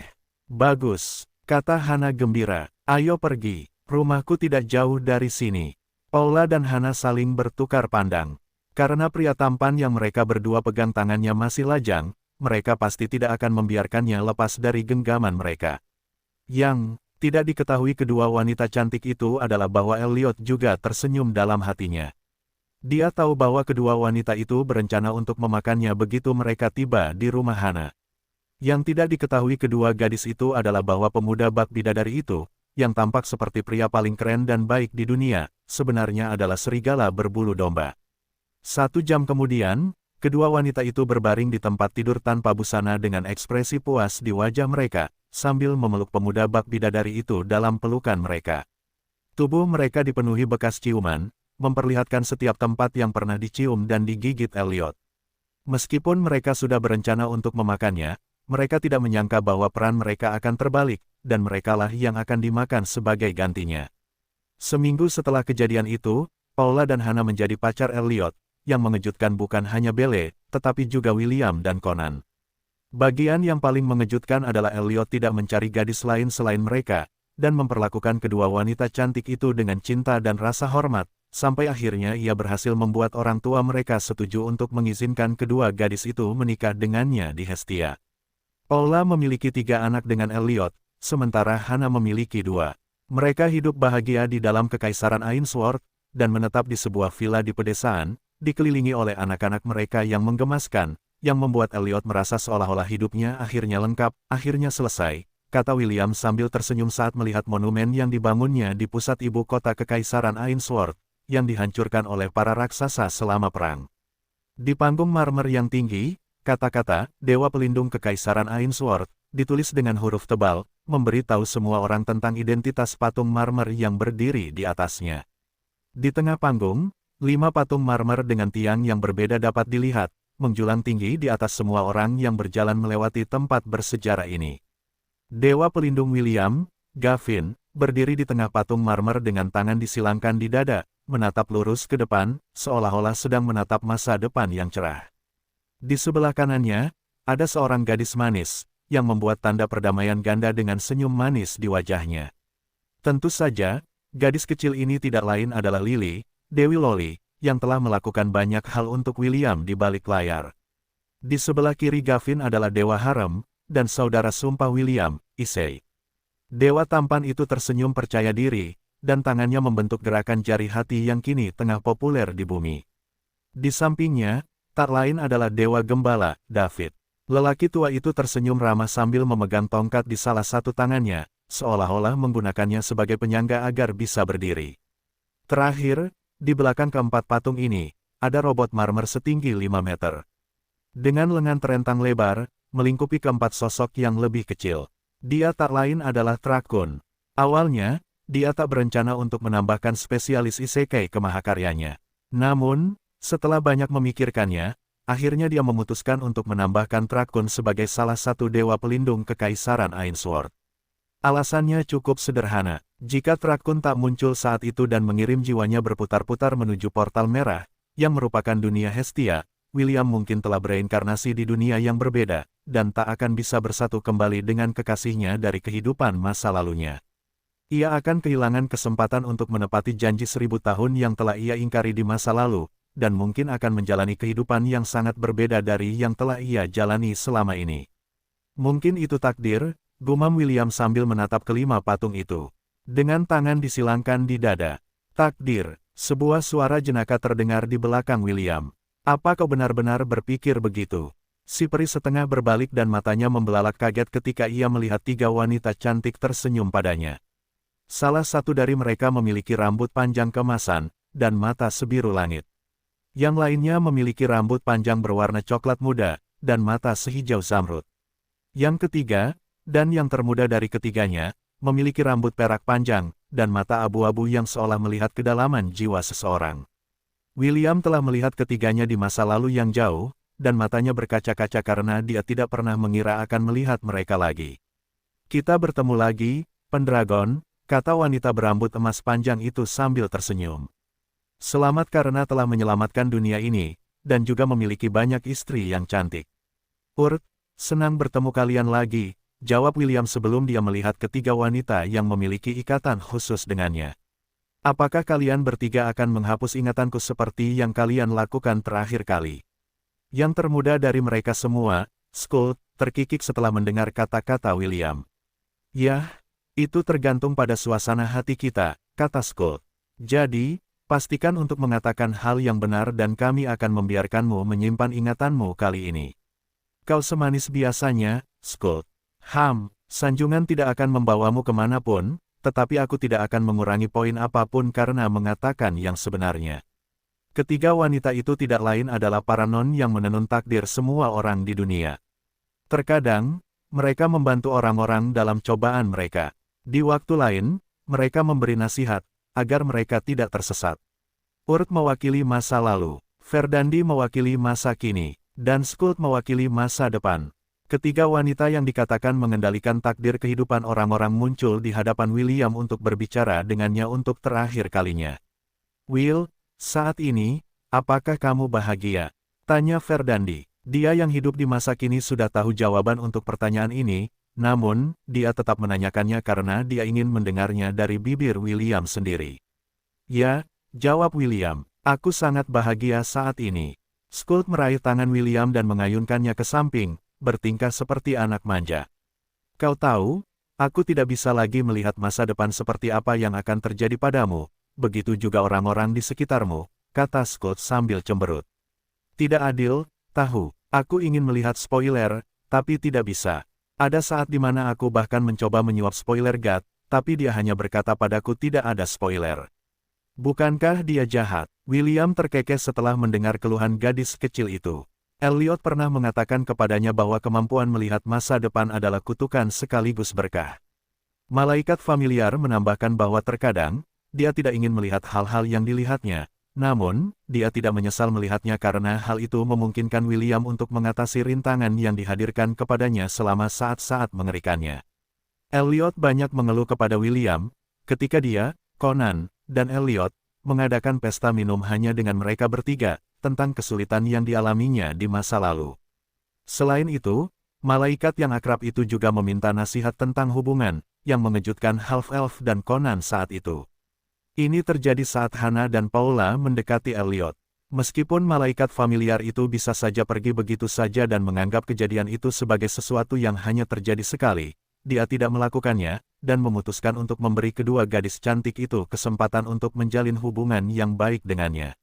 Si peri setengah itu kemudian menatap yang tertua di antara ketiganya, yang tampaknya ingin memberitahunya sesuatu. Meskipun aku adalah seseorang yang tinggal di masa lalu, aku juga menantikan masa depan seperti apa yang akan kau ciptakan, Will, kata Urt sambil tersenyum. Aku yakin bahwa aku, dan juga mereka yang akan dapat membaca kisah hidupmu di masa mendatang akan mengatakan bahwa ini benar-benar seperti naik roller coaster. William tersenyum pahit. Jika memungkinkan, aku hanya ingin menjalani kehidupan yang tenang dan damai mulai sekarang. Aku telah berjuang cukup banyak untuk bertahan seumur hidupku. Yah, aku tidak dapat membantahnya, Verdandi terkekeh. Tetapi, karena kita berada di masa sekarang, kurasa aman untuk mengatakan bahwa tidak akan ada bencana kiamat dunia yang terjadi di dunia ini dalam sejuta tahun ke depan. Itulah sebabnya kita butuh spoiler. Skull terus cemberut. William menepuk kepala gadis kecil yang energi itu. Aku tidak pernah memikirkan masa depan. Itu akan segera datang. Bunuh Joy. Kau terlalu manja, Skull. Urt mendesah sambil meletakkan tangannya di bahu Verdandi. Waktunya habis, kata Urt. Verdandi mengangguk, dan Skull dengan enggan melepaskan tangan William sebelum berjalan menuju saudara perempuannya. Sudah tiba saatnya bagi mereka untuk mengucapkan selamat tinggal, dan meskipun waktu yang mereka habiskan bersama itu singkat, momen singkat ini berkesan dengan caranya sendiri. William telah menyadari bahwa saat ketiga dewi itu muncul, waktu benar-benar berhenti. Orang-orang di sekitarnya, burung-burung yang terbang di langit, serta hal-hal kecil lainnya di dunia membeku dalam waktu. Para non adalah dewi yang kuat, dan mereka yang melihat mereka seringkali lupa wajah mereka. Selamat tinggal, Will, kata Urt. Dan ingatlah, saat masa lalu tidak lagi menerangi masa depan, roh berjalan dalam kegelapan. Namun, Anda tidak perlu khawatir tentang ini, Verdandi menambahkan. Saat ini, istri, keluarga, dan teman-teman Anda akan menjaga cahaya itu tetap menyala untuk waktu yang sangat lama. Meskipun aku tidak dapat melihat masa depan Anda, aku yakin itu akan menjadi masa depan yang baik, kata Skull sambil menepuk dadanya dengan percaya diri. Cara terbaik untuk memprediksi masa depan adalah dengan menciptakannya. Verdandi menggenggam kedua tangannya dan tersenyum kepada William yang dipenuhi dengan janji. Jalani setiap saat, kata Verdandi lembut. Tertawalah setiap hari, dan cintailah yang tak terlukiskan. Ketiga non saling bertukar pandang sebelum tubuh mereka perlahan terangkat ke langit, melambaikan tangan pada half-elf, yang juga melambaikan tangan pada mereka. Kami akan selalu bersamamu, entah itu masa lalu, sekarang, dan masa depan. Selamat tinggal, Will. Begitu kata-kata terakhir itu diucapkan, dunia di sekitar half-elf mulai bergerak sekali lagi. Waktu telah berhenti untuk semua orang kecuali dia, memungkinkan dia untuk berbicara dengan tiga wanita, yang jarang berinteraksi dengan manusia. Half-elf itu melihat sekelilingnya dan melihat banyak orang menunjuk ke patung-patung yang didirikan William di alun-alun, dan kagum melihat betapa realistisnya patung-patung itu. William melihat ke langit dan tersenyum. Kali ini, takdir mengizinkannya untuk menyimpan ingatannya tentang mereka, membuatnya merasa sangat diberkati. Seolah menunggu saat itu, pelangi tiba-tiba muncul di atas kekaisaran Ainsworth.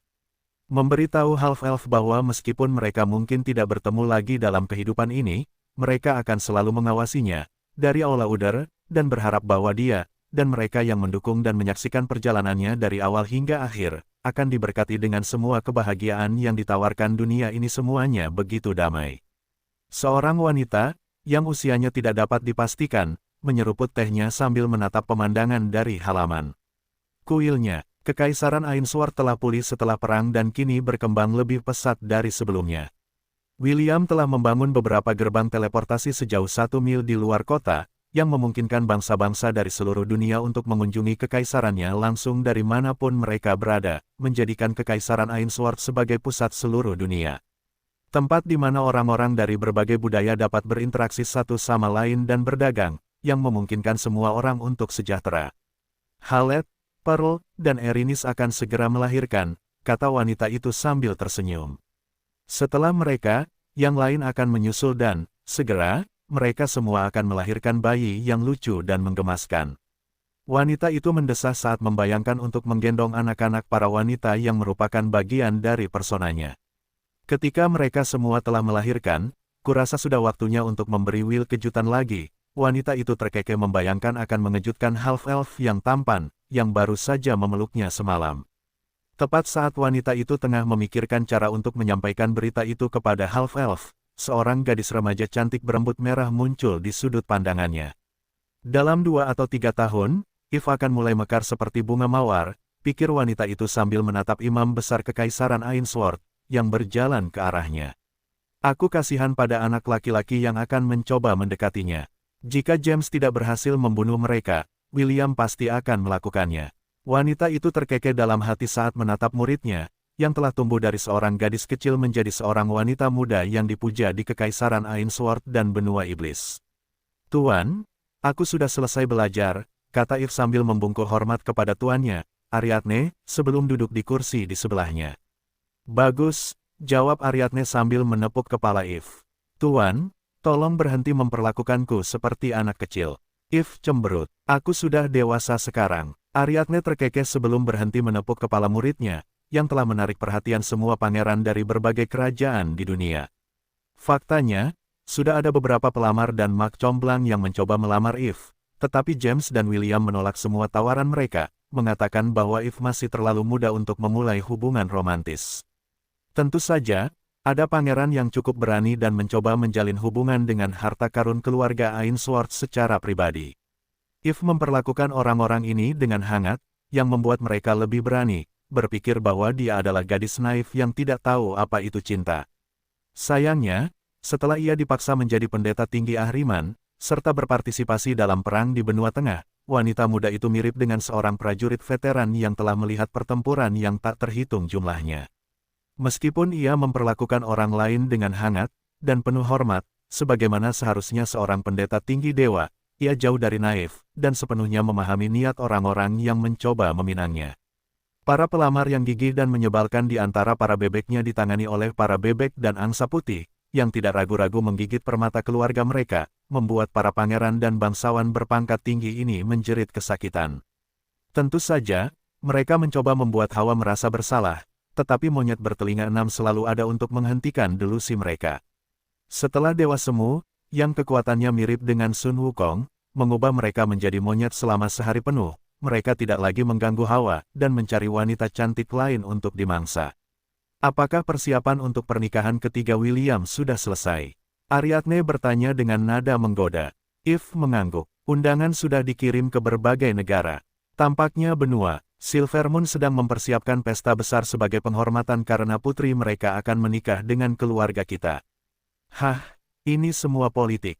Yah, aku yakin William akan memperlakukan Putri Eowyn dengan cinta dan rasa hormat setelah mereka menikah. Aku setuju. Sayang sekali Big Brother adalah keluarga, kalau tidak aku akan menikahinya juga. Ariadne terkikik karena dia tahu Eve hanya bercanda. Sayangnya, calon kekasihmu harus melewati pemeriksaan ketat kakekmu dan William sebelum kau dan dia bisa berjalan beriringan di bawah matahari, kata Ariadne. Tidak mudah menjadi satu-satunya gadis dalam keluarga. Eve tersenyum setelah mendengar kata-kata Ariadne.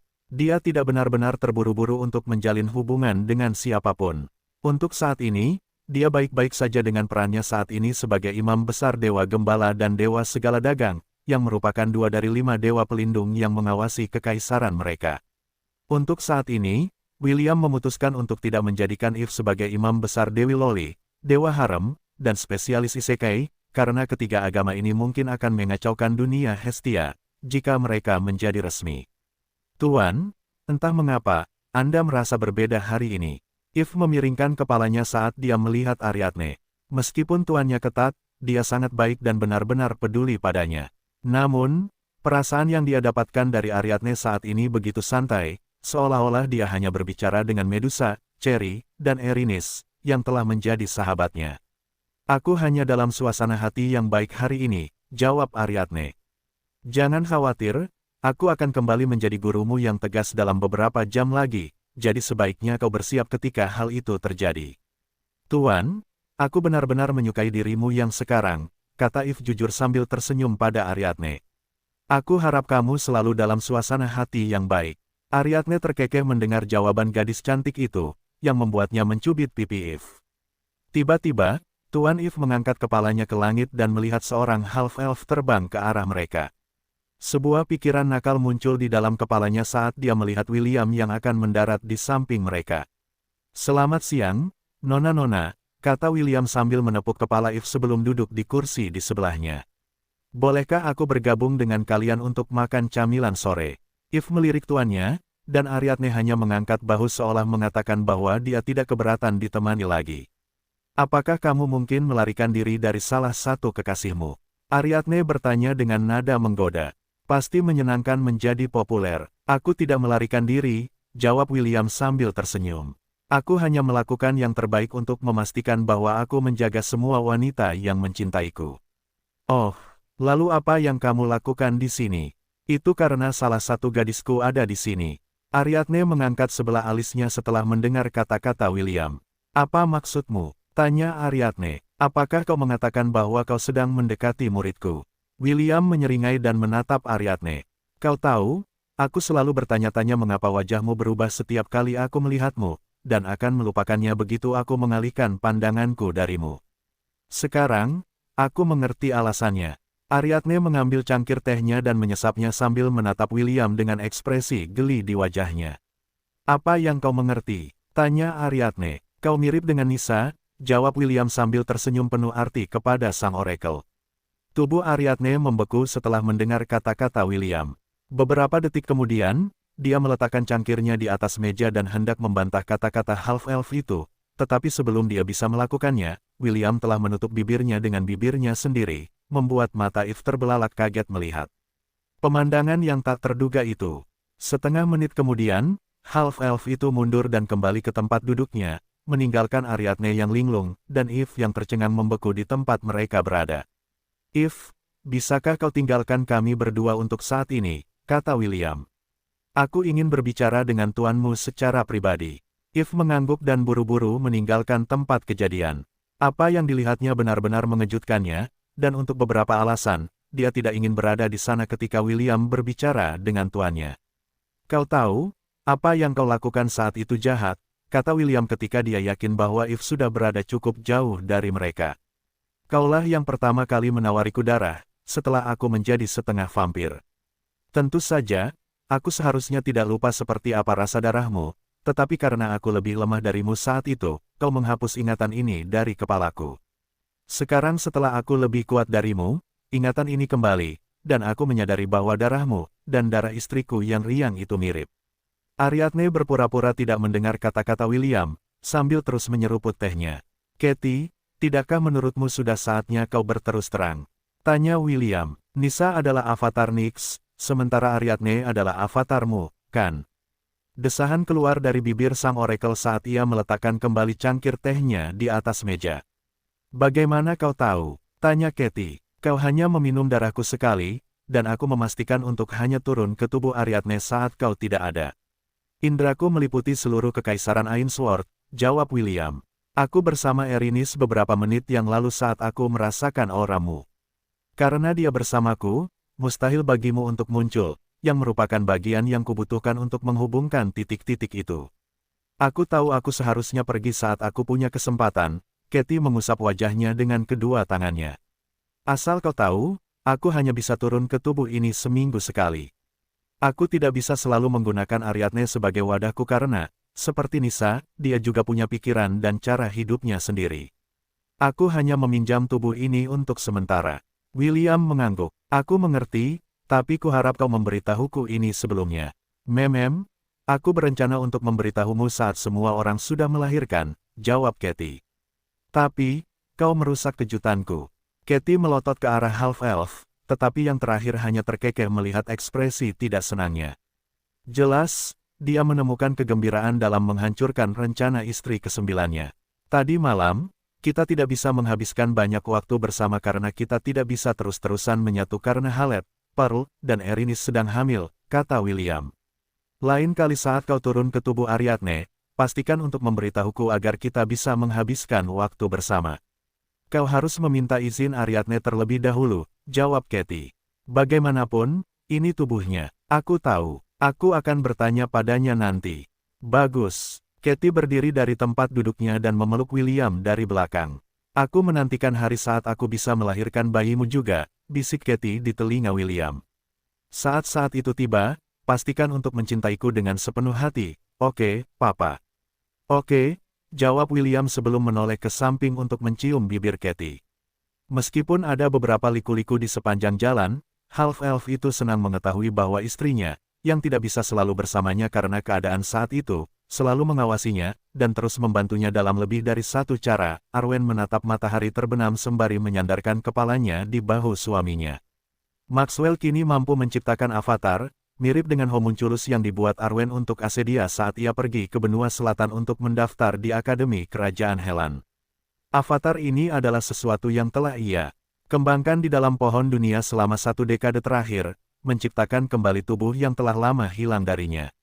William akan menikah lagi dalam beberapa bulan, kata Maxwell. Ia akan menikahi Putri Eowyn kali ini. Tampaknya keluarga kerajaan serius dalam menjalin ikatan dengan keluarga kita. Arwen mengangguk di bahunya. Berapa banyak istri yang ia miliki sekarang? Aku berhenti menghitung setelah jumlahnya melewati 20, jawab Arwen. Juga, aku yakin ini bukan terakhir kalinya ia akan menikah. Maxwell terkekeh. Gelombang anakku menjalani hidup dengan baik.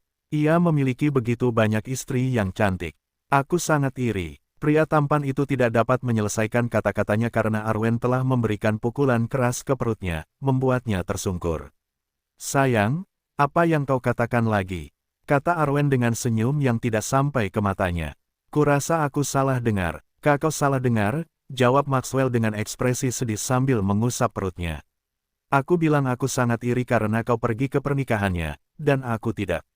Kali ini, aku akan pergi dan menemui menantu perempuanku. Arwen menganggukkan kepalanya dan membelai sisi wajah Maxwell. Jika kau menggoda seseorang di pernikahan itu, aku akan memutuskannya, oke. Maxwell tanpa sadar menggigil setelah mendengar ancaman halus Arwen. Dia telah dengan susah payah menciptakan tubuh yang dimilikinya sekarang selama 10 tahun terakhir, dan satu kesalahan akan membuatnya menjadi kasim seumur hidup. Arwen, menurutmu apa reaksi Will setelah kita memberitahunya kabar baik itu? Maxwell bertanya untuk mengganti topik. Istrinya adalah saintes, dan sangat cantik. Namun, saat istrinya marah, bahkan dia, sebagai mantan Dungeon Conqueror, merasa seolah-olah pasukan sejuta binatang miliknya tidak akan mampu menyelamatkannya dari amarah istrinya. Ekspresi Arwen melembut setelah mendengar kata-kata Maxwell. Dia kemudian menyentuh perutnya dengan lembut sambil tersenyum saat membayangkan reaksi William setelah mengetahui bahwa dia akan menjadi kakak laki-laki dalam waktu setahun. Aku yakin dia akan terkejut, jawab Arwen. Tapi, karena kita berdua sepakat untuk tidak memeriksa jenis kelaminnya, aku bertanya-tanya apakah dia akan memiliki adik laki-laki atau perempuan. Kuharap itu laki-laki, kata Maxwell. Dan mengapa kau menginginkannya laki-laki? Arwen bertanya dengan rasa ingin tahu. Karena aku tidak ingin mulai membunuh orang saat dia remaja. Hanya memikirkan putriku di masa depan yang didekati seseorang membuatku ingin memulai genosida. Petik 2. Kau tahu, itulah masalah dengan keponakanmu, Eve. William dan James tampaknya bertekad untuk memberi makan semua pelamarnya kepada ikan, membuatnya tidak dapat menemukan seseorang untuk dinikahi. Anak yang malang. Kalian keluarga Ainsworth benar-benar terlalu protektif terhadap anak perempuan kalian. Maxwell menyeringai. Tapi tentu saja, setiap wanita di keluarga kita berharga.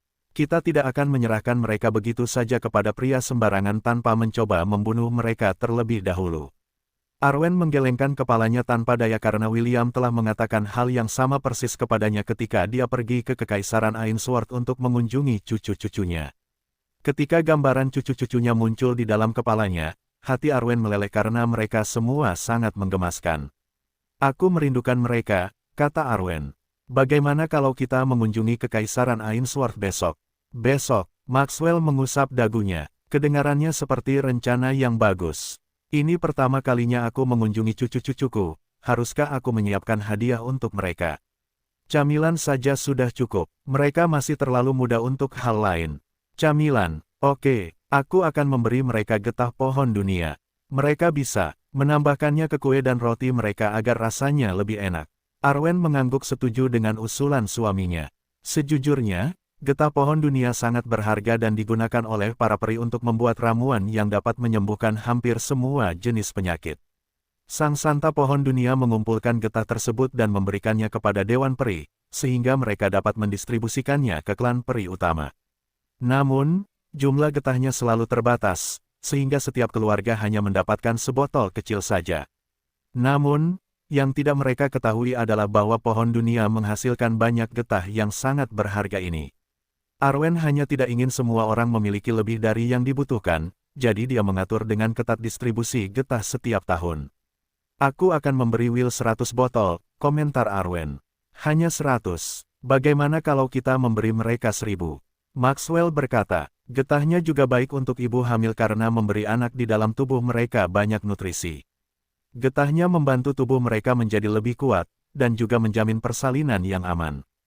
Kau benar, mari kita beri mereka 10.000 botol. Bagus. Setelah membuat rencana, keduanya kembali ke hutan suci dan mulai mengisi botol demi botol getah Pohon Dunia yang seperti madu yang hampir semua keluarga peri dambakan.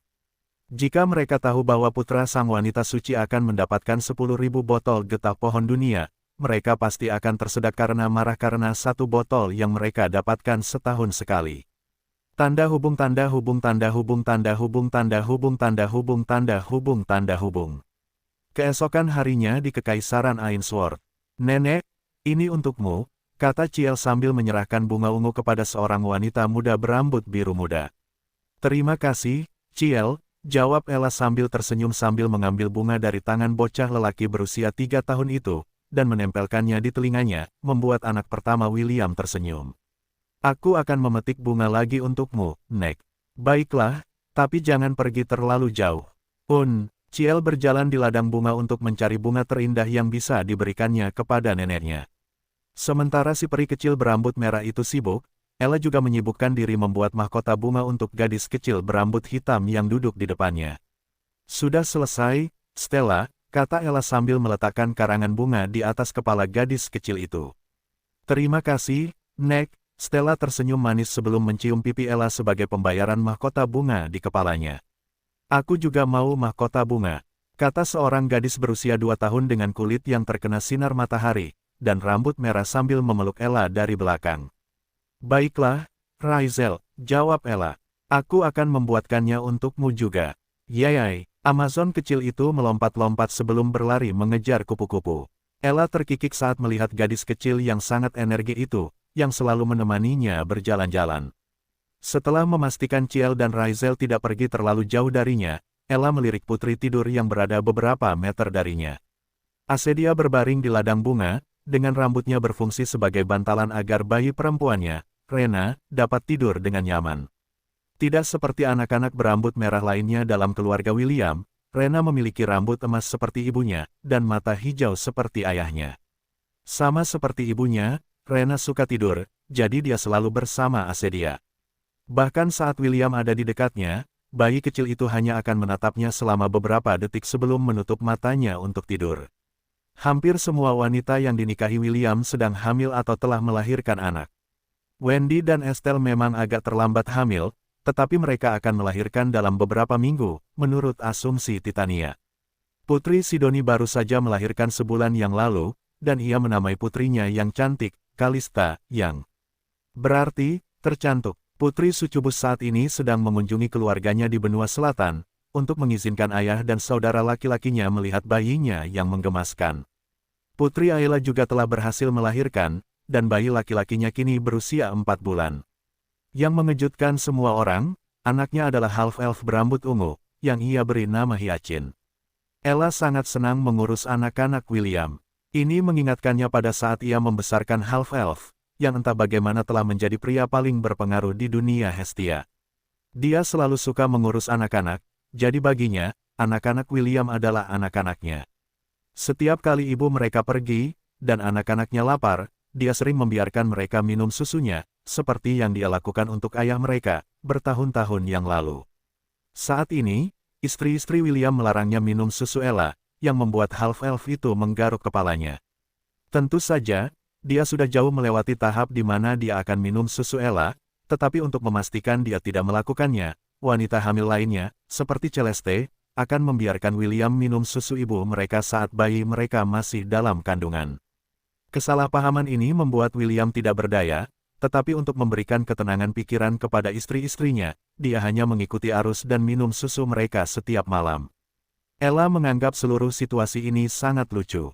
Dia tahu bahwa istri anak angkatnya masih bertanya-tanya apakah hubungannya dengan William lebih dari sekadar hubungan ibu dan anak, jadi dia tidak melakukan apapun yang menyebabkan kesalahpahaman. William dan Ella memperlakukan satu sama lain sebagai keluarga, jadi tidak ada hubungan romantis di antara mereka. Mereka hanya memiliki cinta kekeluargaan untuk satu sama lain, tetapi karena mereka akan bertukar ciuman di pipi dari waktu ke waktu, orang-orang di sekitar mereka selalu berpikir bahwa Ella suatu hari akan menjadi istri half-elf juga. Ella bersenandung saat dia membuat mahkota bunga untuk Raizel, sementara Stella meletakkan kepalanya di pangkuan neneknya. Kambing surgawi yang telah mengorbankan keilahiannya untuk memungkinkan jiwa William memasuki siklus reinkarnasi, tersenyum saat dia melihat ke surga. Jauh di atas langit, beberapa bintang berkelap-kelip sebagai balasan. Rasi bintang yang telah mengawasi banyak reinkarnasi William, bersinar redup, melanjutkan kewaspadaannya untuk memastikan bahwa kali ini, jiwa yang telah dia selamatkan, akan menjalani kehidupan yang bahagia dan diberkati, dikelilingi oleh keluarga dan teman-teman, dan orang-orang yang menyayanginya di hati mereka. Celeste dengan penuh kasih sayang memegang bagian belakang kepala William saat William mengisap payudara kanannya, meminum ASI-nya. Ia hanya perlu menunggu 1 atau 2 bulan sebelum bayinya lahir, tetapi ia merasa tidak nyaman setiap kali ASI-nya bocor dari payudaranya dan menodai pakaiannya, menciptakan bercak-bercak basah setiap kali ia berjalan-jalan di sekitar kastil. Ia bukan satu-satunya yang mengalami masalah ini, tetapi istri-istri William yang lain juga. Karena itu, mereka meminta William untuk meminum susu mereka untuk menyelesaikan masalah mereka. Mereka juga melakukan ini untuk memastikan bahwa half-elf tidak akan pergi dan mencari Ella karena alasan yang sama. Bagi mereka, half-elf tidak bisa meminum susu orang lain selain susu mereka sendiri. Kalian semua benar-benar berbau seperti susu, komentar William setelah mengeluarkan cairan merah muda Celeste dari mulutnya. Sekarang giliranmu, Erinis. Oke, Erinis mengangguk saat William mencium tonjolan perutnya sebelum bergerak ke dadanya yang telah tumbuh sedikit lebih besar karena kehamilannya. Ini telah menjadi rutinitas rutin half-elf menjelang tidur, juga kapanpun istri-istrinya membutuhkan bantuannya. Satu persatu, ia memastikan tidak ada setetes pun yang tersisa, sehingga mereka merasa lebih nyaman saat hari persalinan mereka semakin dekat. Terima kasih atas kerja kerasmu, Will, kata Pearl sambil mencium bibir half-elf dengan penuh kasih, yang kini terasa dan berbau seperti susu. Kamu juga, Pearl, jawab William sambil membelai perut buncit elf yang cantik itu dengan lembut. Terima kasih atas kerja kerasmu. Pearl tersipu karena ia mengerti apa yang coba dikatakan William. Jika ia dapat kembali ke masa lalu dan memberitahu masa lalunya bahwa ia akan menikahi half-elf yang dibencinya, ia yakin masa lalunya tidak akan mempercayainya. Bahkan sekarang, ia tidak dapat percaya bahwa ia benar-benar menikahi William dan akan segera melahirkan anaknya. Hidup ini penuh kejutan, kata Pearl lembut saat William berbaring di sampingnya. Aku setuju, jawab William sambil terus membelai perut Pearl. Apakah kau menyesalinya? Tidak, aku sudah mulai mencintaimu, Will. Kumohon, cintailah aku selama sisa hidupmu. Aku akan melakukannya, aku janji. Si peri setengah mencium istri perinya sebelum menutup matanya untuk beristirahat. Dalam waktu kurang dari 2 bulan, dia akan menikah lagi, yang akan semakin menambah jumlah istri yang dimilikinya saat ini. Anehnya, istri-istrinya tidak menentang keputusannya untuk menikah, dan ketika dia bertanya kepada Belle apakah dia benar-benar baik-baik saja dengan dia memiliki lebih banyak istri, Belle hanya menatapnya tak berdaya dan berkata, "Bukankah sudah agak terlambat untuk menanyakan pertanyaan ini kepadaku?" Tanya Belle. Aku berhenti peduli setelah kamu menikah untuk kedua kalinya, menambahkan beberapa lagi tidak akan membuat perbedaan. Istri-istrinya yang lain pun memberikan jawaban yang serupa saat ia menanyakan hal ini, dan ia tahu bahwa ia bersalah karena melupakan janjinya dengan Belle. Meski begitu, ia tidak menyesalinya. Semua istri dan kekasihnya penting baginya, jadi ia memutuskan untuk bertanggung jawab dan menikahi mereka semua. Namun, ia tidak pernah menyangka akan memiliki harem sebesar yang dimilikinya sekarang. Saat itu, Wendy telah menyatakan cinta kepadanya, dan itulah awal dari semuanya. Saat itulah hatinya perlahan terbuka, memungkinkannya untuk mencintai lagi dan melepaskan diri dari belenggu yang membelenggunya di masa lalu. Issei bahkan bercanda mengatakan bahwa William beruntung memiliki Donger bersamanya. Jika tidak, peluang William mencapai usia 30, meskipun ia adalah seorang half-elf yang berumur panjang, serta seorang sudogat yang kuat, sangat tidak mungkin karena aktivitas malam yang akan ia lakukan bersama istri-istrinya, menguras kekuatan dan staminanya. Half-elf sangat setuju dengan komentar Dewa Harem karena dia tidak akan bisa memuaskan semua istrinya tanpa bantuan Donger. Beberapa menit kemudian, Half-elf tertidur lelap saat dia dipeluk oleh istri-istrinya, yang sedang mengandung anak-anaknya. Karena masa kehamilan mereka sudah sangat dekat, Half-elf menghentikan semua aktivitas bercinta agar tidak membahayakan anak-anak dalam kandungan mereka.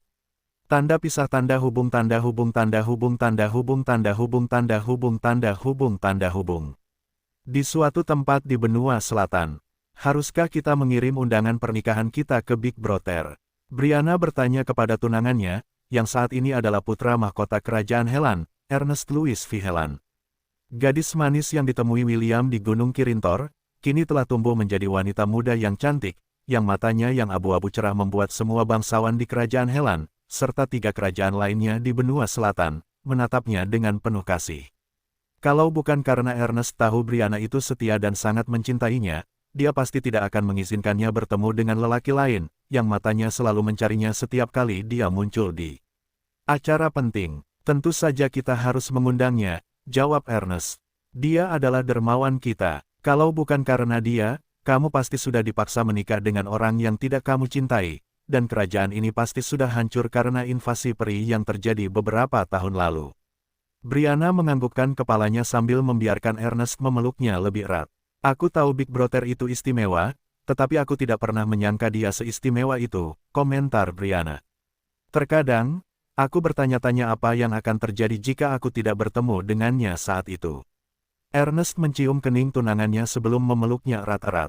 Tidak ada gunanya memikirkan apa jika, dan apa yang mungkin terjadi, kata Ernest. Yang perlu kita lakukan sekarang adalah memikirkan apa yang harus kita lakukan mulai sekarang. Oh, kamu ingin bicara tentang masa depan? Ya, Brianna tersenyum manis sebelum menyandarkan kepalanya di bahu Ernest. Kita harus punya berapa anak? Tanya Brianna, lalu melihat rona merah yang dalam merayapi pipi Ernest.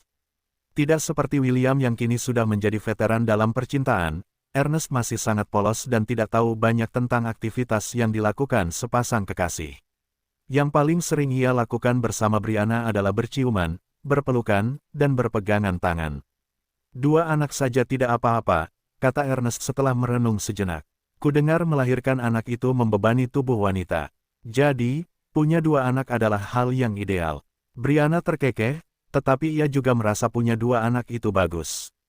Meskipun ia tidak keberatan melahirkan lebih banyak anak, ia memutuskan untuk menjalaninya dengan tenang dan mengikuti arus. Kakakmu melahirkan seorang putri yang menggemaskan, kata Brianna. Kuharap putriku akan semanis dia. Kau tidak perlu khawatir tentang itu, Ernest tersenyum sambil meremas tangan kiri Brianna dengan lembut, yang dijalin dengan tangan kanannya. Anak-anak kita akan menjadi yang paling menggemaskan di dunia. Brianna meremas tangan Ernest karena Ernest telah menjadi sangat fasih dalam menggunakan kata-kata sebagai bagian dari kenegaraannya. Jika dia mengembangkan keterampilan yang sama dalam bercinta, aku yakin aku akan hamil sekarang, pikir Brianna. Mungkin aku harus menulis surat kepada Big Brother, memintanya untuk mengajari Ernest 1 atau 2 hal. Karena dia memiliki begitu banyak istri, dia pasti sangat ahli dalam melakukannya, bukan? Beberapa menit kemudian, Brianna memutuskan bahwa dia tidak akan menulis surat kepada William, tetapi mengunjunginya secara langsung. Tentu saja, dia juga akan menyeret tunangannya, putra mahkota, bersamanya dengan alasan bahwa mereka perlu menemui William untuk membentuk hubungan yang lebih kuat antara kedua negara mereka. Beberapa hari kemudian, Ernest menangis terseduh-seduh setelah mengetahui alasan sebenarnya tunangannya membawanya menemui William di Kekaisaran Ainsworth. Namun, setelah melihat betapa seriusnya Brianna, putra mahkota memutuskan untuk bertahan dan meminta bantuan half-elf. Tentu saja, William tidak keberatan memberikan nasihat kepada Ernest karena ia tidak ingin putra mahkota membuat Brianna, yang ia anggap sebagai adik perempuannya, menderita karena kurangnya pemahaman Ernest terhadap percintaan. Tentu saja, meskipun William memiliki banyak istri, ia tidak menganggap dirinya sebagai Master of the Arts. Karena itu, Ia memutuskan untuk bertanya kepada pakar, benar, dan membawa Ernest ke lantai Asgard, tempat Owen saat ini tinggal. Tentu saja, Owen dengan senang hati membagikan pengetahuannya kepada mereka yang membutuhkannya, memungkinkan Ernest untuk sepenuhnya memahami ratusan cara yang dapat ia lakukan untuk menyenangkan wanita yang dicintainya. Beberapa bulan kemudian, Brianna dan Ernest resmi menikah, yang juga menandai dimulainya era kemakmuran baru di kerajaan Helan. Karena raja mereka yang bijaksana dan ratu yang baik hati memastikan bahwa kesalahan masa lalu tidak terjadi lagi. Beberapa tahun kemudian, putra sulung Ernest mencoba mendekati salah satu putri William dan hampir diumpankan ke ikan oleh half-elf dan James, yang sikap protektifnya yang berlebihan tidak mengenal batas. Tentu saja, ini adalah kisah masa depan, dan akan diceritakan lain waktu.